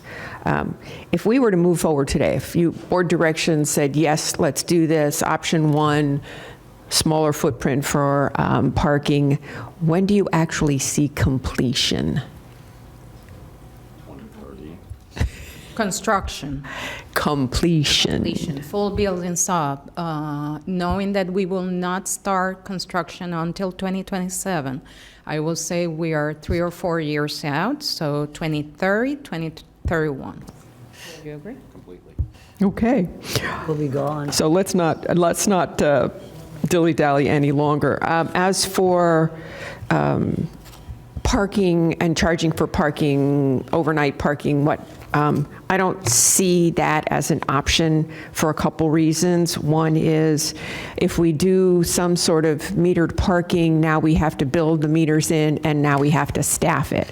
What I'd rather see is signs that say no overnight parking, cars will be towed, so we discourage people from parking in this parking lot versus taking their car to quite frankly, Uber to there, and then you don't have to worry about parking to begin with. But I don't see the added cost of building ticket takers and then having to staff that. So I would not be in favor of charging for parking, but with that caveat: no overnight parking, cars will be towed. And I think with that, I'm in favor of moving forward today with option 1 with the reduced parking. The reduced parking saves us about 10%. So I think that's something very doable.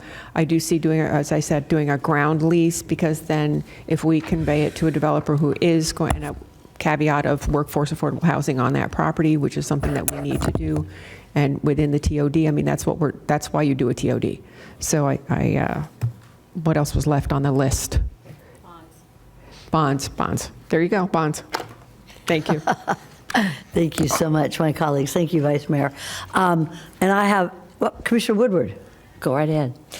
Sorry, I was just going to agree with everyone, except for also focusing that the transit-oriented development on the private side does have commercial retail options for coffee shops, whatever.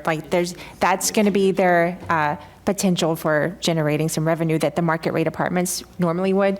We should replace that with commercial. Plus, it just needs it. So. Okay. Any other comments or questions by the Board of County Commissioners? Okay. I think I have just a couple of little things here. I agree with what everybody said. I'd like to, however, explore 2 things. One would be to use, and I'm really looking at Commissioner Woodward, to explore the possibility of using a compressed parking garage for use for the airport, so that if somebody, to encourage people not to drive their cars to the West Palm Beach Airport. But what if, and I'm just throwing it, what if they could park their cars, long-term parking at this parking garage? Of course, the county and the airport, we all share the fees, and then they could take that train directly to the airport and use this parking garage as long-term parking. I'm going to get to, is that possible? And then I'm going to get to you, Vice Mayor. I'm just throwing these ideas out. Go ahead, Commissioner Woodward. I would just put what Tri-Rail has been doing, and we're expanding right now, is the first last mile Uber Lyft to bring people to the train station or to take them home, which, Tri-Rail is the best way to get to the Miami airport. We're working on it for Fort Lauderdale and PBI, but we don't really want people to park their cars for airport. We do subsidize Uber and Lyft rides to and fro, just because the parking, it's better served for our daily commuters. Okay. So that's just wanted to throw that out. That's been a problem in a few of our airports where it's used instead of, because it's much cheaper, well, free in most cases, but the Uber and Lyft is a better option. I think it is too, probably. Vice Mayor Marino, would you going to add to that as well? It was an idea. No, I'm just that way to encourage more use of the rail. I'm just going to reiterate. I don't think the expenses we would have to incur in order to collect fees would be worthwhile, and we don't want to encourage overnight parking because it could become parking storage and whatnot. So signs that say no overnight parking, cars will be towed, and obviously with Tri-Rail, same as Brightline, you encourage that first mile, last mile of an Uber. I think that's the best use. And because at the end of the day, who is actually collecting the dollars? Where are those dollars going? I mean, why would we build this facility and then remit these dollars to SFRTA when SFRTA is not contributing to us building the parking? And so I would be totally against charging for parking. I am for signs that say no overnight parking, cars will be towed. Thank you. Okay, all right. Boy, this is all about parking, isn't it? It's a big deal, parking. And I have to say, you all have done an amazing job on this. So let me look just for a minute on the request for direction. I think it should proceed as soon as possible. I think option 1 is the preferred option. If we need bonds, we do it. Whatever we can get money from the state, we should, definitely, and I think we can. And I think private development on the property, I never like to sell county property. I like these long-term leases, but I like to hold on to our property. And I think that this may be something you could discuss, but I like to hold on to the property. And so lease is always right there. And the development of the 2.5 acres, it sits, I've been here because I have an office here. And so I know this area very, very well. And by the way, I have a wonderful parking spot, so I'm all about the parking. But there's that 2.5 acres that sits right next to the new design district, which I would encourage my colleagues to go visit. It is as close as we can get right now to the Miami Design District as well as in Fort Lauderdale. That is such a perfect spot for housing. For affordable housing especially. There's a lot of parking in the design district. And it's, if we have public housing there, or workforce housing, they can use the mixed use that's already a part of the design district. They can take the train to work. It's a transit corridor, as well as the buses that go up and down that corridor. So I really am in favor of what you were talking about, Isami, to speak to whoever owns that area. Never sell. We can lease land, but I just think it's a perfect spot for affordable and workforce housing, and I appreciate you looking into that. And with that, are we ready for a vote, colleagues? I know it's the last thing before us and lunch. Are there any? There's no cards. So why don't we go ahead and take a look at what we're going to vote on right now? Madam Mayor? Yes, of course. I think we all individually gave direction and votes. Were you guys tallying, or do you need us to repeat? Do you need a? We were. I'm looking at Madam Clerk or Kaufman. How do we proceed on this? Because I think we're. Yeah, this was direction. It wasn't a vote. So as long as facilities is clear on their going forward direction, are they? And I'm going to let her sum it up. Right. That's a great briefly. idea.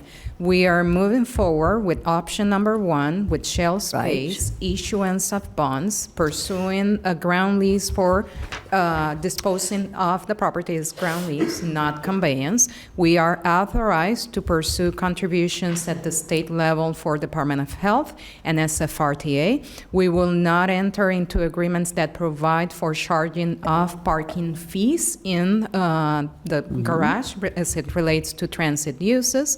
A mixed-use development for the 10 acres continues to be the priority, considering affordable and workforce housing products. And then we have also been directed to consider in the design process the possibility of designing that garage so that future repurposing is possible if it were not to be needed in the future. I believe that to be our direction. If I may. Bonding. And the parking reduction. Right. Yes. Also, if I may, does that include the 2.5 acres that is adjacent to the design district? No. Exactly. So is that part of the 10? It's included in the 10. Okay, for affordable and workforce housing. Perfect. I think we. Does anybody have any issues with what was just stated by Isami? Very good. All right. You've got direction. Thank you. Appreciate it. Thank you. And the clerk got that all down, I'm sure. Okay. We're almost done with 6A, Commission District Appointments. Seeing any? Seeing none? Moving on to staff comments, administration comments. I'd just like to thank the board for their direction on this project. Very good. County Attorney? None? Commission comments, we'll start out with, to my right, Commissioner Baxter. Thank you, Mayor. Because of all the discussions regarding parking, it reminded me of something I wanted to bring up. You know, in the morning, I see people fighting in our garage here with the parking machine. Is there any way, or have we explored being able to turn that over to like a Park Mobile system that can be done on an app? There's facilities. I'm glad you didn't walk out too quickly. Thank you. I was about to give direction to the consultant, that's all, so that we move forward. We are working on a solicitation process to convert not only this one for street parking lot and the judicial parking garage. It has taken us a little bit longer to be able to issue the RFP, but we are actively working so that we can convert all of our parking operations at the same time. Thank you so much. That'd be good, thank you. Any other comments? Commissioner Baxter? No, I just want to thank staff for some great presentations and my fellow commissioners. I think this was a great meeting, so thank you. Thank you. Commissioner Weiss? Thank you very much. Now that my new intern has left the room, but she was here, Natalie Van Horn. Getting her lunch, maybe? Probably. Natalie Van Horn, where is she? Is that her? Natalie? No. No, okay. No, that's not her. She was here last year, but she's back. She graduated. She graduated high school this year, so she's going to be back in our office again, and she will be attending UF in the fall. So look forward to having her back. And I've got another new interns also starting later this week. So, but that introduction will come at another meeting. Well, thank you very much, Commissioner Weiss. Commissioner Woodward. Thank you, Madam Mayor. I agree this was a good, productive meeting. I would like to wish everyone a happy Father's Day, and all of us who are so fortunate to have our fathers. And also my husband, happy anniversary tomorrow. It's 25 years. So thank you. Newbies. Commissioner Barnett. Thank you, Mayor. Congratulations, Marcy. Commissioner Woodward. It's hot out there. I think it was discussed about putting out a heat index. Was that done? I didn't see it. Yes, we did a press release as well and reminded people of what to look for in the heat and stay hydrated. I don't have it here in front of me, but yes, there was a press release. I know a few people close to me have had to seek medical attention for dehydration. It's very hot out there, especially for people in my district riding that palm tram bus, sitting at the uncovered stops. Just please drink a lot of water and take care of yourselves. Thank you very much, and see you next week. Very nice. Thank you, Commissioner Barnett. Administrator Baker? Oh, no, you already said. Okay, Vice Mayor Marino. Thank you, Mayor. Actually, we'll see everybody back here at 2 o'clock, 2 right? o'clock, yeah, we'll be here. Okay. Looking forward to more budget talk. What Marcy said about Father's Day, I'd like to wish my dad his 67th Father's Day. My dad will be 93 this summer, so happy Father's Day to all the dads out there. And with that, we'll see everybody at 2. Thank you. And thank you. I think it was a very productive meeting, I think, because we speak up easily, and it's nice to almost chime in on any ideas that we all have, and I think we're all free to do that. I want to thank our attorney to my right to keeping us on the right track, especially the mayor on the right track. And I want to wish my husband, Peter, a happy Father's Day. He's got a lot of kids. And my dad, unfortunately, is not here, but if he were, I would wish him a big happy Father's Day. So we will be back here at 2 o'clock. We'll see you all then. Stay tuned. Thank you. Same bat time, same bat channel.